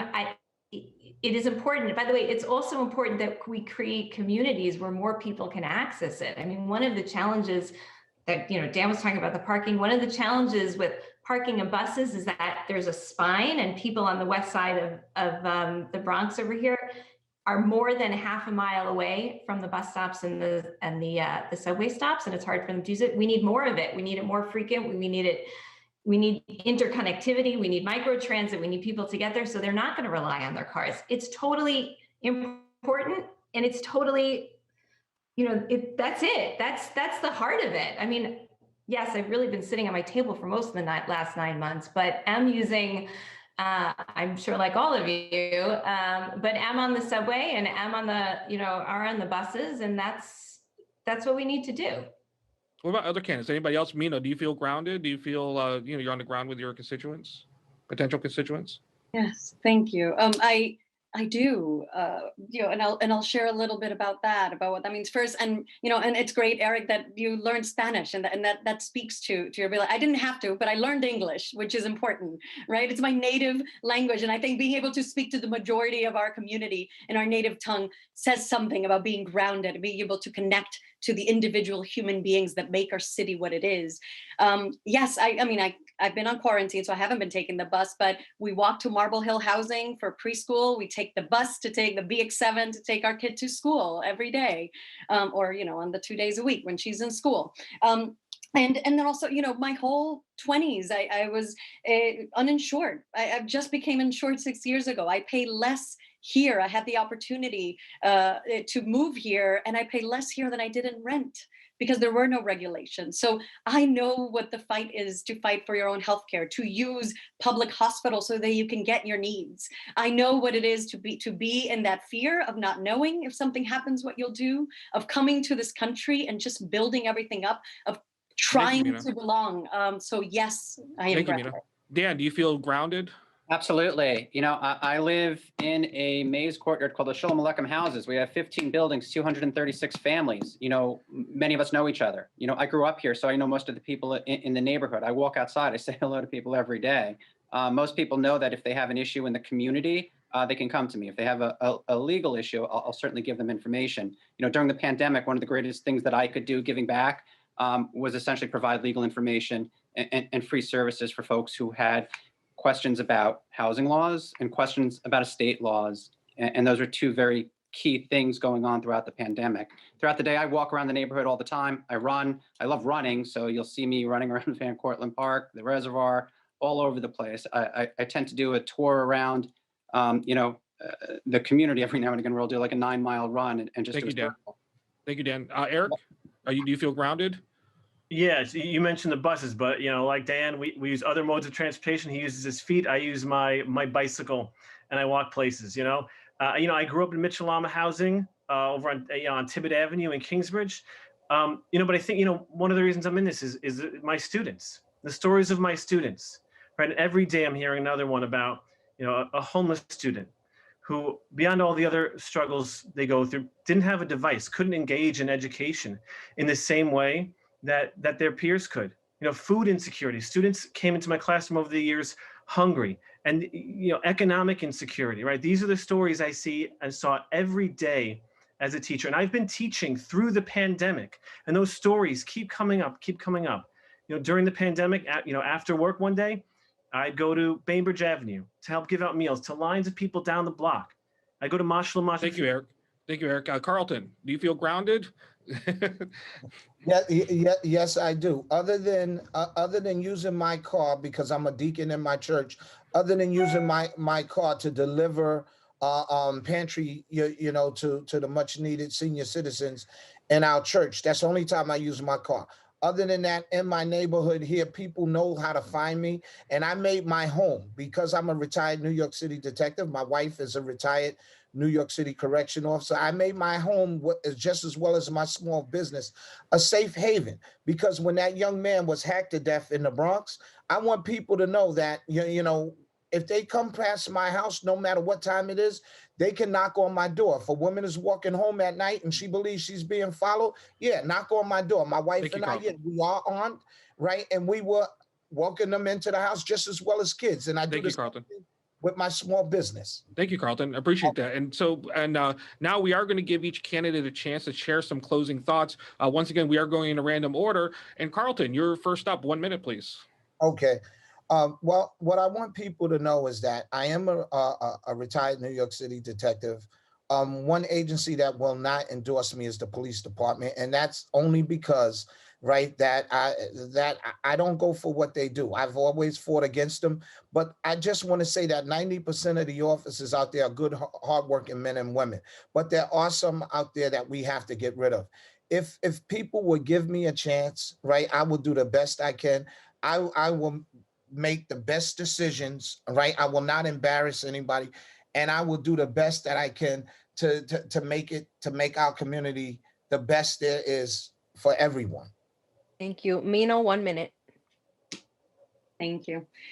So we're living through one of the most difficult moments in our city's history right now. And as an immigrant who built an organization, a $1 million organization from scratch, and kept my staff employed during the pandemic, I know what it is to do the impossible. This time of crisis is also a time of opportunity, if we find the courage to imagine a new path forward. Our COVID recovery has to be the chance for us to tackle racial, economic, and environmental injustice. And I am convinced that the only way that we're going to do it is by bringing our diverse communities together. Because now is the time for the Bronx to really reflect the multiracial democracy that makes us who we are. I am proud to be endorsed by the Progressive Working Families Party and other organizations such as Jewish Vote, Citizen Action, and New York Immigrant Coalition because of my commitment to our communities and our vision to move forward. Thank you, Mina. Dan Patternat. You're muted, Dan. Oh, I'm sorry. Thank you, Michael and Carlton. Right. I'm Dan Patternach, and I'm running for city council. I'm born and raised in this district. I've been in the Bronx my entire life, with the exception of college and law school. I have an economics degree and a law degree. I love this area. I love community service. I've been on the community board for 12 years. I chaired the board for 3 years, and I've been the traffic and transportation chair for 8 years. I'm running for city council because I love public service. I often tell people I love government and I hate politics, and it's the truth. About me, what's most important in going through this as your council member, I want to give the best constituent services within the city of New York. And for me, if elected, I will spend every hour and every minute and be persistent in everything I do in the office. Thank you, Dan. Jessica Holler, please. 1 minute. Thank you. I am running for city council because the earth is on fire and we feel it so acutely here in the Bronx. We have ignored this crisis for too long. And if anything, COVID has taught us that the air we breathe affects our health, and that historic environmental racism is causing the disproportionate impacts we're seeing in deaths across this borough. We can fix this. We have the ability. We just need to elect the leadership who is fearless in taking action. I have spent my life finding answers to questions that no one has asked yet. How will my 4 children survive in the climate crisis that's coming? How will all of our children thrive when today the school system is failing, the housing system is failing, and the air they breathe is making them sick? They will thrive because we will stand up to the machine thinking that got us here in the first place, and we'll make the connections between resilience and housing, sustainability and transportation, Thank you, Jessica. and equity and jobs. Thank you. Thank you so much, Jessica. And finally, Eric Denowitz, you have 1 minute to close us out. Thanks, Michael. Thank you, Sanjay. And thank you to the other candidates. I'm Eric Denowitz. I was born and raised, went to schools here in the Northwest Bronx. Right out of college at 21 years old, I became a public school teacher here in the Northwest Bronx for our most vulnerable children.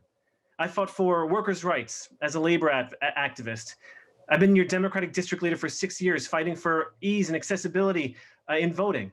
I chair the Committee of the Aging on Bronx Community Board 8, and my work has been for the typically underserved, for our children, for our working families, our older adults and people with disabilities. It's the work that the UFT recognized, that Senator Jamal Bailey and Congressman Espaillat all recognized in their endorsement of me. And I will make sure that our community, the Northwest Bronx, has an advocate in City Hall for a recovery that works for all of us. Thank you, I'm Eric. the father, teacher, community activist Thank you, who will be your voice in the city council. thank you, Eric. Go ahead, Sanji. Thank you, everyone. That about wraps up our first televised City Council District 11 debate from the Riverdale Press and BronxNet. We want to thank all the candidates and you, the viewer, for tuning in tonight. The candidates will all return to BronxNet once again for a second televised debate on Bronx Talk, hosted by Gary Axelbank. That debate is set to air on March 15th at 9 p.m. I'm Sanji Lopez.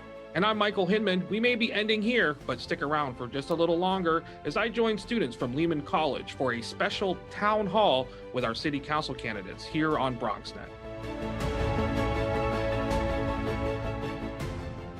There's a special election on Tuesday, March 23rd, and if you live in any of these neighborhoods, you'll want to pay attention. Your councilman, Andrew Cohen, is now a judge, and there are 5 candidates looking to replace him. Whoever wins on March 23rd will join New York City's primary lawmaking body, making decisions that affect you, your family, your home, and even your workplace. Starting in 2021, New York City will use ranked choice voting in primary and special elections for local offices. Ranked choice voting simply means that voters can rank up to 5 candidates in order of preference, instead of casting a vote for just one. You can still vote for just one candidate if you prefer. You can learn everything there is to know about the District 11 City Council race and the candidates by visiting ballotpedia.org and riverdalepress.com. Stay informed, and most importantly, make sure you mail your absentee ballot the day before Election Day on March 23rd, or safely head out to the polls to have your vote count and your voice heard.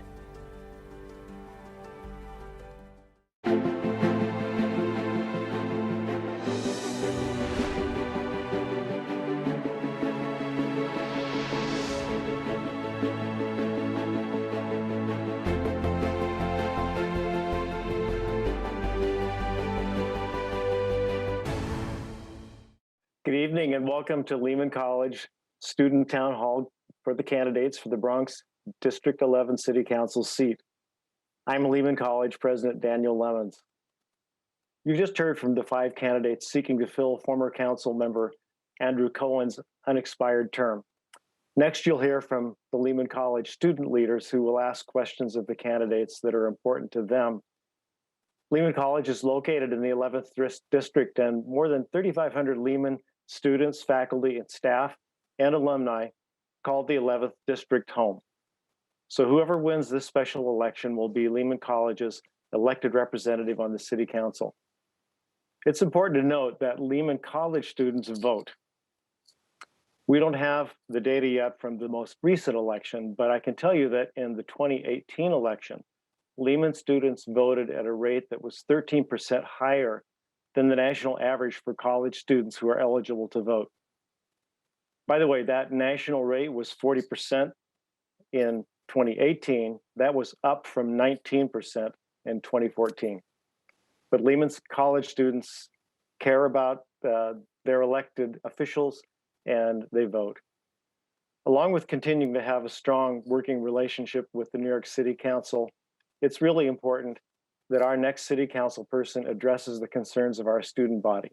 For those of you unfamiliar with Lehman College, we're the City University's only senior college in the Bronx and Hispanic serving institution, an HSI.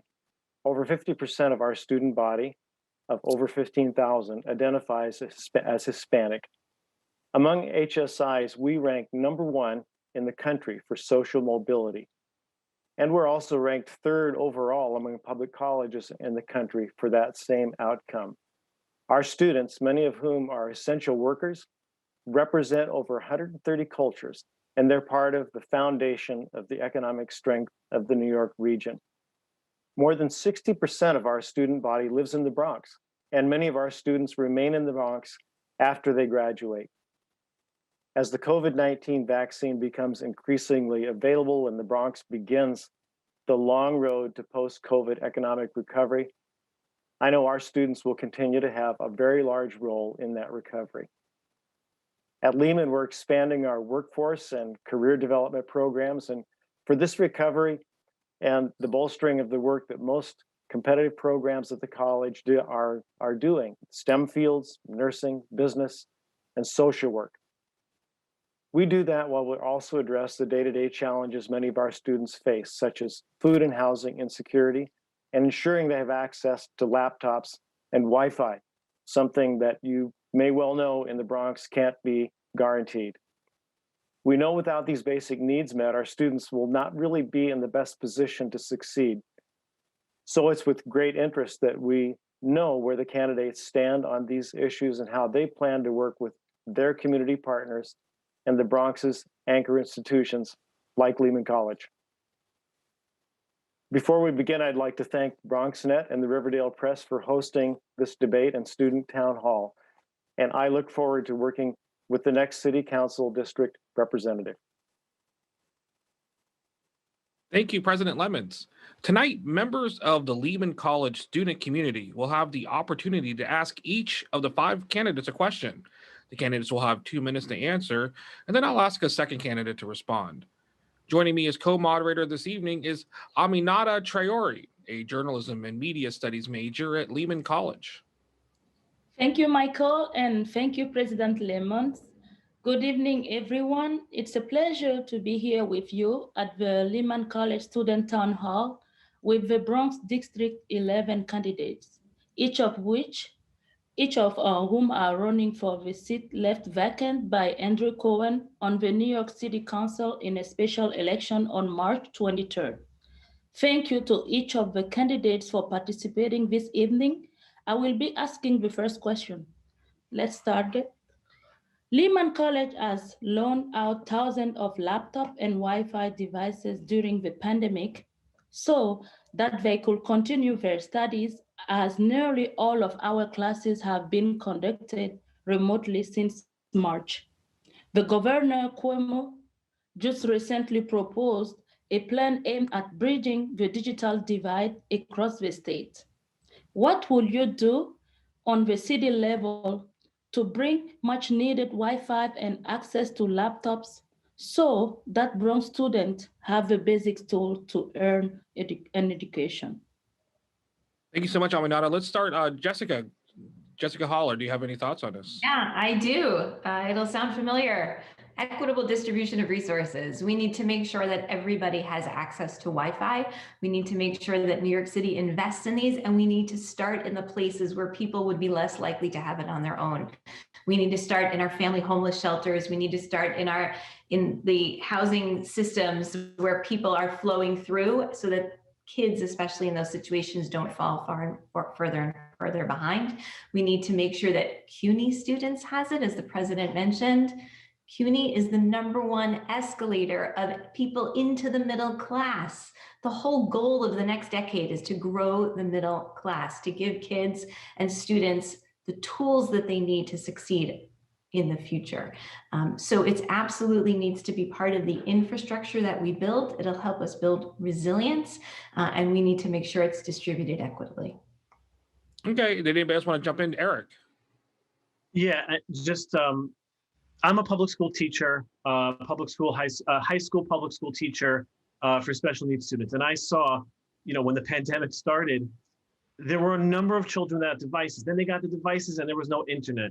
Even before that, students were relying on a TA-83 calculator, which they couldn't afford to buy, whereas their counterparts in wealthier areas could. There is a digital divide, and it has a direct impact on the very children that I serve every single day.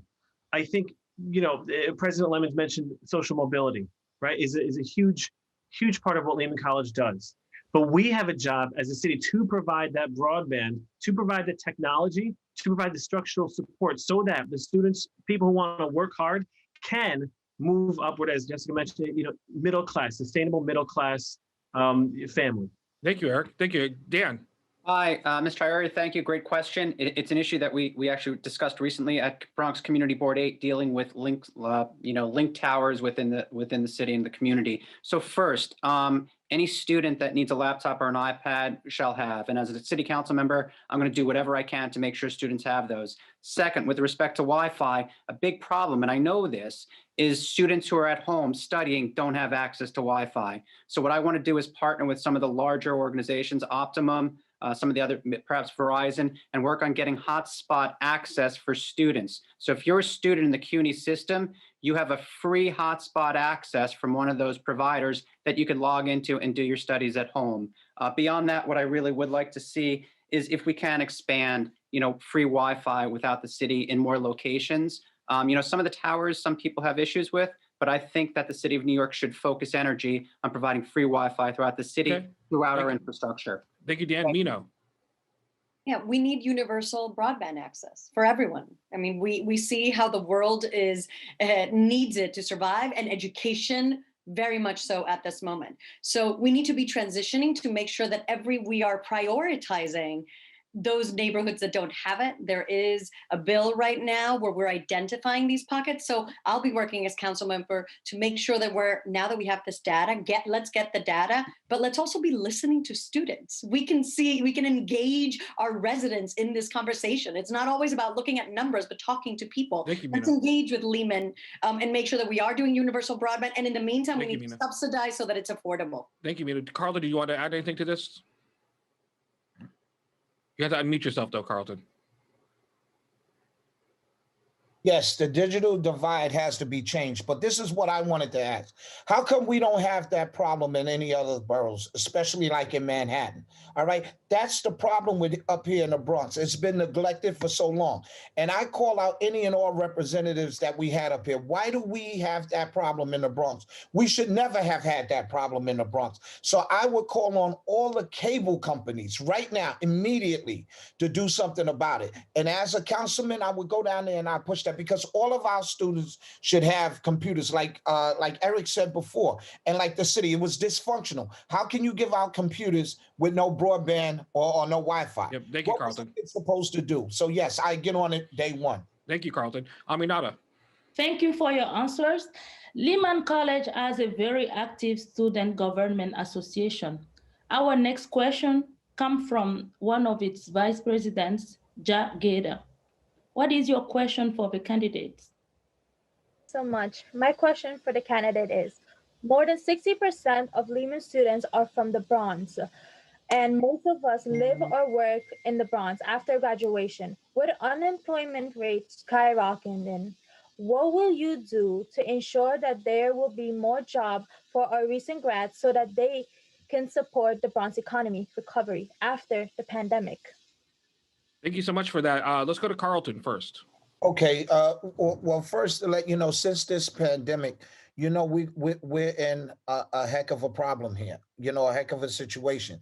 So we know. What would I do? I would try to bring as much grants to help out our small business, because our small business is the motor that really runs the city. We need to get our small businesses grants, and then and part with them getting the grants, we have to tell them that you have to employ our students, because most students, when they come out of college, do not, and it's unfortunately, they do not get the job and what they studied for. So my thing would be getting the local economy going and having the students have some type of employment until we can do better. But that's what I would do.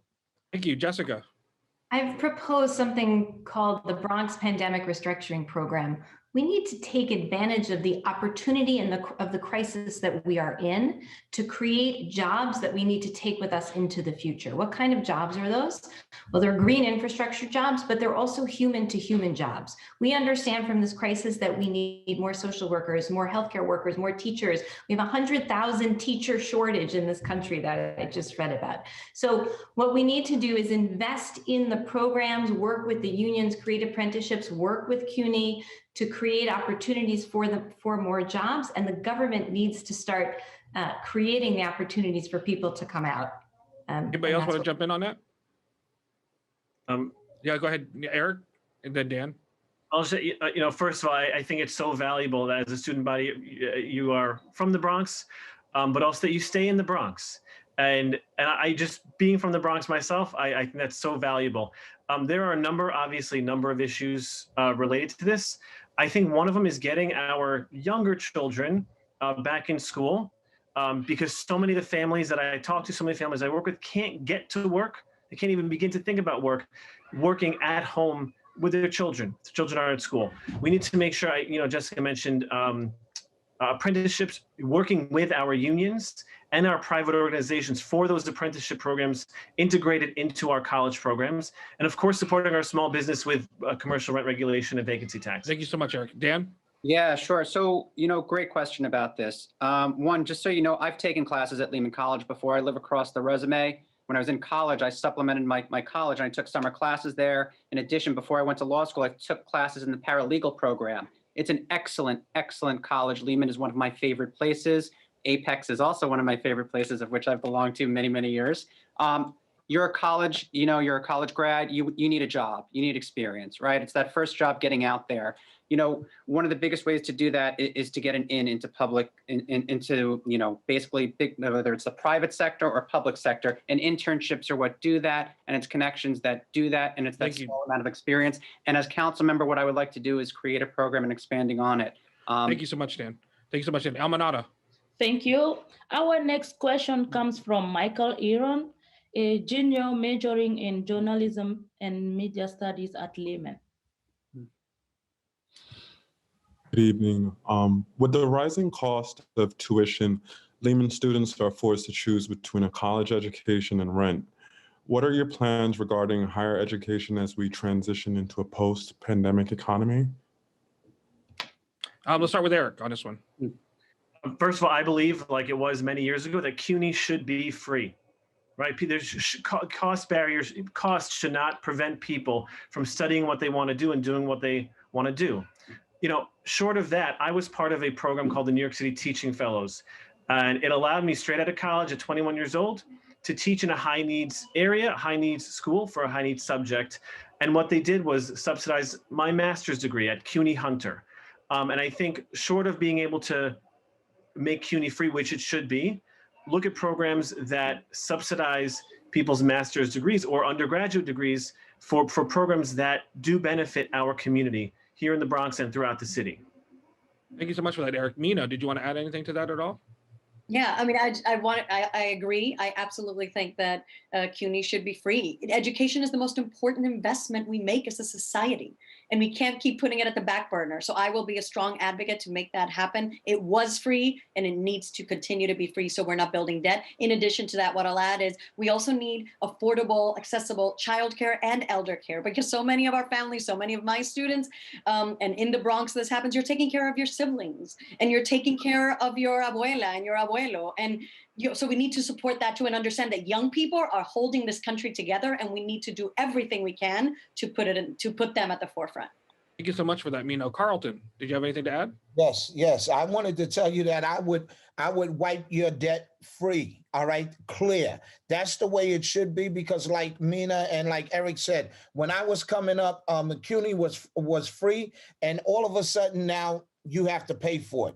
You said that you have to choose before choose for food or go to school. You shouldn't have to make that choice. All right. And with this pandemic, it made everything worse. So I would just wipe your debt clear and free. Thank you so much for that, Carlton. Jessica. And we also need the council to make smart fiscal decisions for the city. And one of the things that is clear is investing in CUNY education actually has a return on investment right back to the city. So the decision, for example, in the recent budget cuts to pull money out of CUNY is actually working against the future of the city. So we need to take those kind of numbers into account and say we got to keep putting money in, because you guys, when you come out, you spur the economy and there is a return directly there. Thank you so much for that, Jessica. Dan Patternat? Sure. I think there's probably a little bit of a lag on that ROI, like as far as the city sees it. However, I do believe CUNY education should be free. The truth, though, is they're probably not going to do it right away. So what can we do in the interim before the city council can act and the state can act to do that? And part of it, I think, is going to be loan cancellation for, say, public sector jobs within New York City. I think that's a big thing that we can do as a fringe benefit. Additionally, helping students with the support services that they need. If they need subsidies for rent, let's get it to them. If they need subsidies in other areas, let's get it to them. Essentially, free CUNY is a great aspirational goal. I'll do whatever I can from the beginning to do that, but it's going to take time, and you're going to need interim measures to help the students right now. And that's what I'll be working on with the community. Thank you so much for that, Dan. Almanada. David Colade is a representative with Lehman Student Government Association. He is also managing editor of Lehman student newspaper, The Riverdale. So there are many Bronx residents within the district who struggle to feed their families. and the pandemic has only made this problem worse. Also, a lot of mutual aid and community organizations have filled the gap in addressing a lack of resources. So what can you do on the city council to support Bronx families who are food insecure, some of whom who are Lehman College students? Thank you so much for that, David. Let's start with Mino. Thank you, David, for that question. It is unacceptable that New Yorkers and Bronxites are hungry, and we see that every day. So what we need to do, first step, we need to increase health bucks. We need to make sure that the systems that are in place are increased. We need to partner. Government needs to partner with the organizations, the grassroots organizations, the faith-based organizations that have been feeding our neighbors, that have been doing a great job supporting one another. So let's partner with them and fund them. We also need to be thinking, so at the short term, make sure that every single person has the 3 meals a day that they need, partnering. We also need to think about in the Bronx, in District 11, not unique across the city, but especially here, our residents and our community members are shopping in bodegas. That's our spot. These are our jams. So how are we making sure that there are food that is healthy, that is accessible? We are subsidizing and supporting our small businesses. So we're doing 2 things at the same time, making sure that they have all of the food that is needed to nourish our families. And then when we think about long-term, we need to be investing in these partnerships between government and businesses where we're at, where our community is going, and expanding community gardens. Health action centers is something that used to exist in the city. There were 30 of them where we're educating. It's social justice spaces that are about public health. Food. Once we get over making sure that every person is not hungry, because that is unacceptable, we need to then think long-term and educating and creating more opportunities, gardens, investing in gardens, having healthier food in the schools as well. So yes to immediate relief, expanding funds, making sure that the health bucks are expanded, the vouchers are expanded, and we're supporting our small businesses so that they get expansion too when it comes to healthy foods, which is where our community is going. There's 11 bodegas or more to every supermarket. So let's be real of where we're going and support them as well. Thank you so much for that, Mino. Jessica.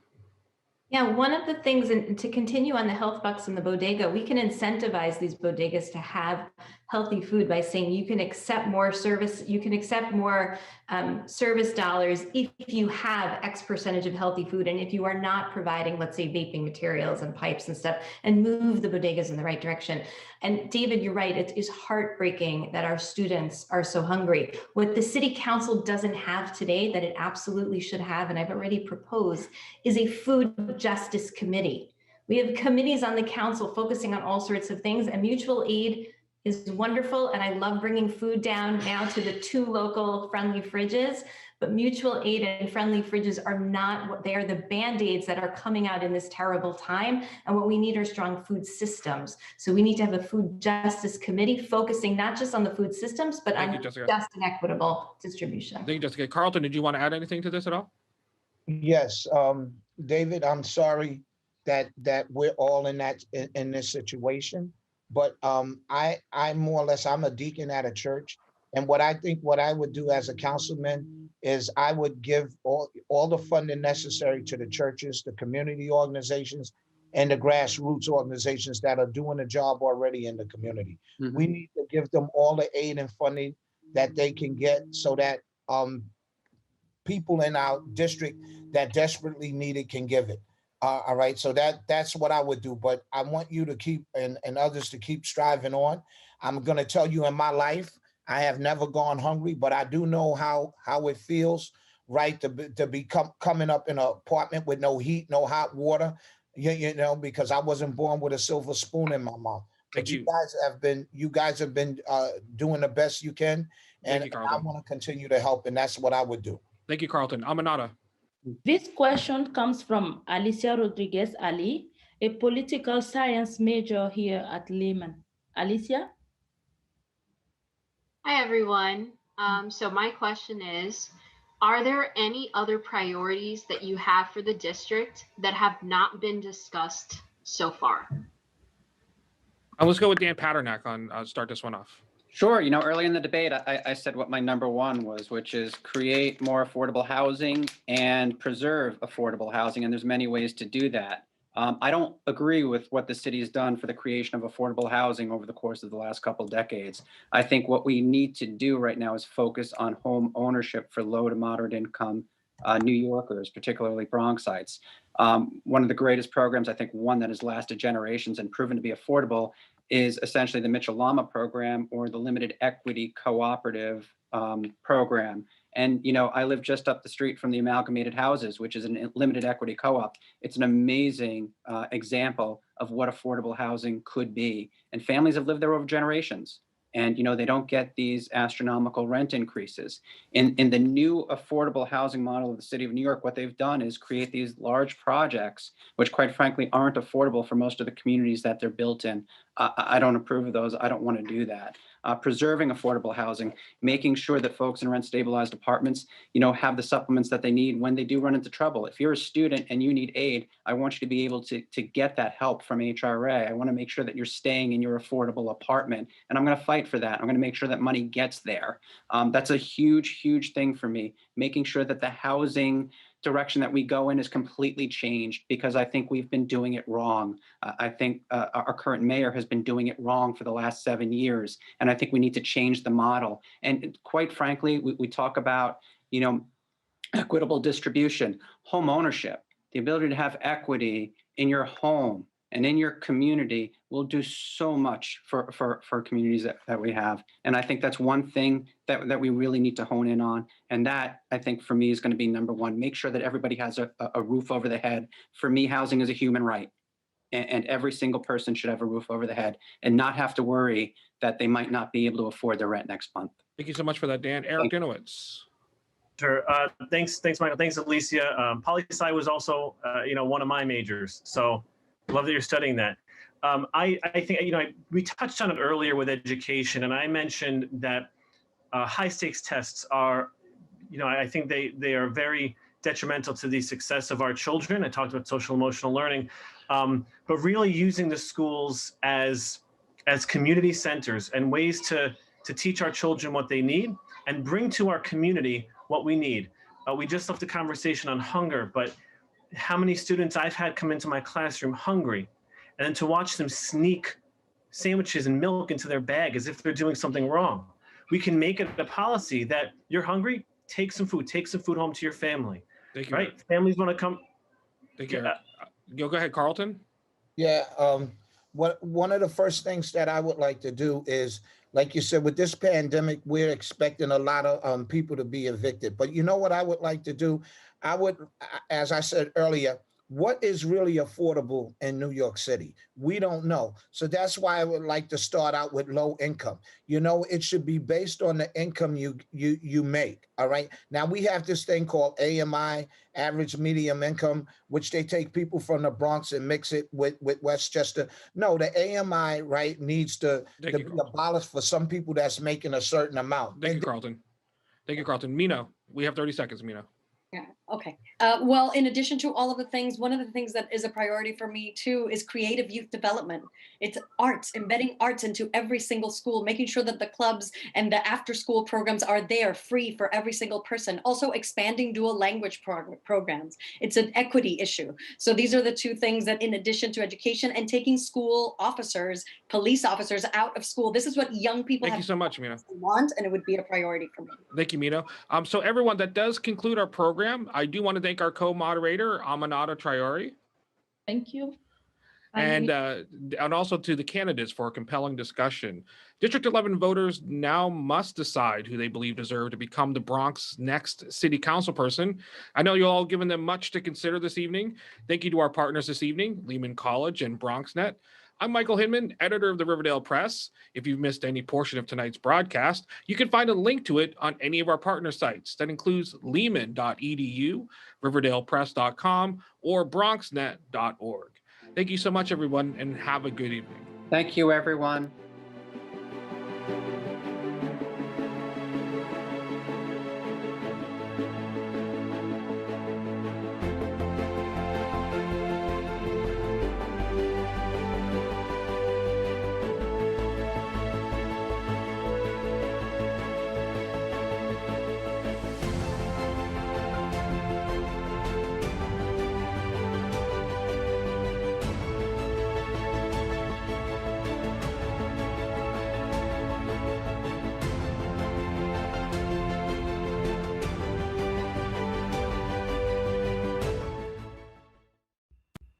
BronxNet is partnering with the New York City Mayor's Office to bring you NYC COVID-19 Vaccine 101, a discussion for a healthy South Bronx.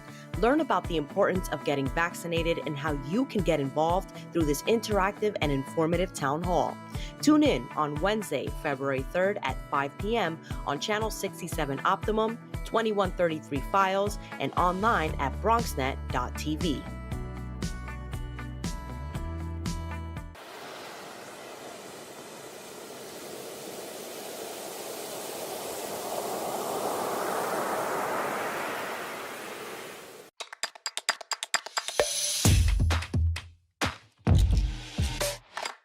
Let's be real, getting a flu shot helps you fight the flu. Get a flu shot for yourself and those around you too.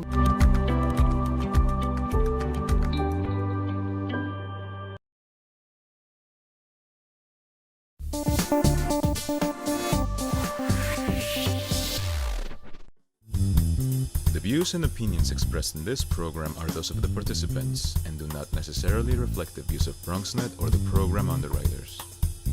Hi, and welcome to OpenBXRX, BronxNet special coverage providing you the latest information, resources, services, and community efforts taking place locally here in the Bronx and virtually during the pandemic.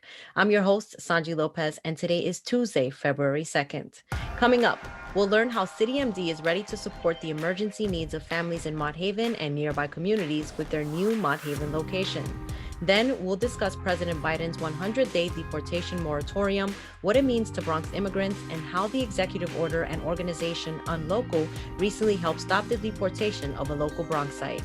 After that, February is Black History Month. Stay tuned to learn how Dyckman Farmhouse is commemorating through a series of talks this month. And founders of the Anti-Litter Project join us to discuss how they're cleaning up the streets of the South Bronx through community-run volunteer efforts. So please stick around. OpenBXRX starts now.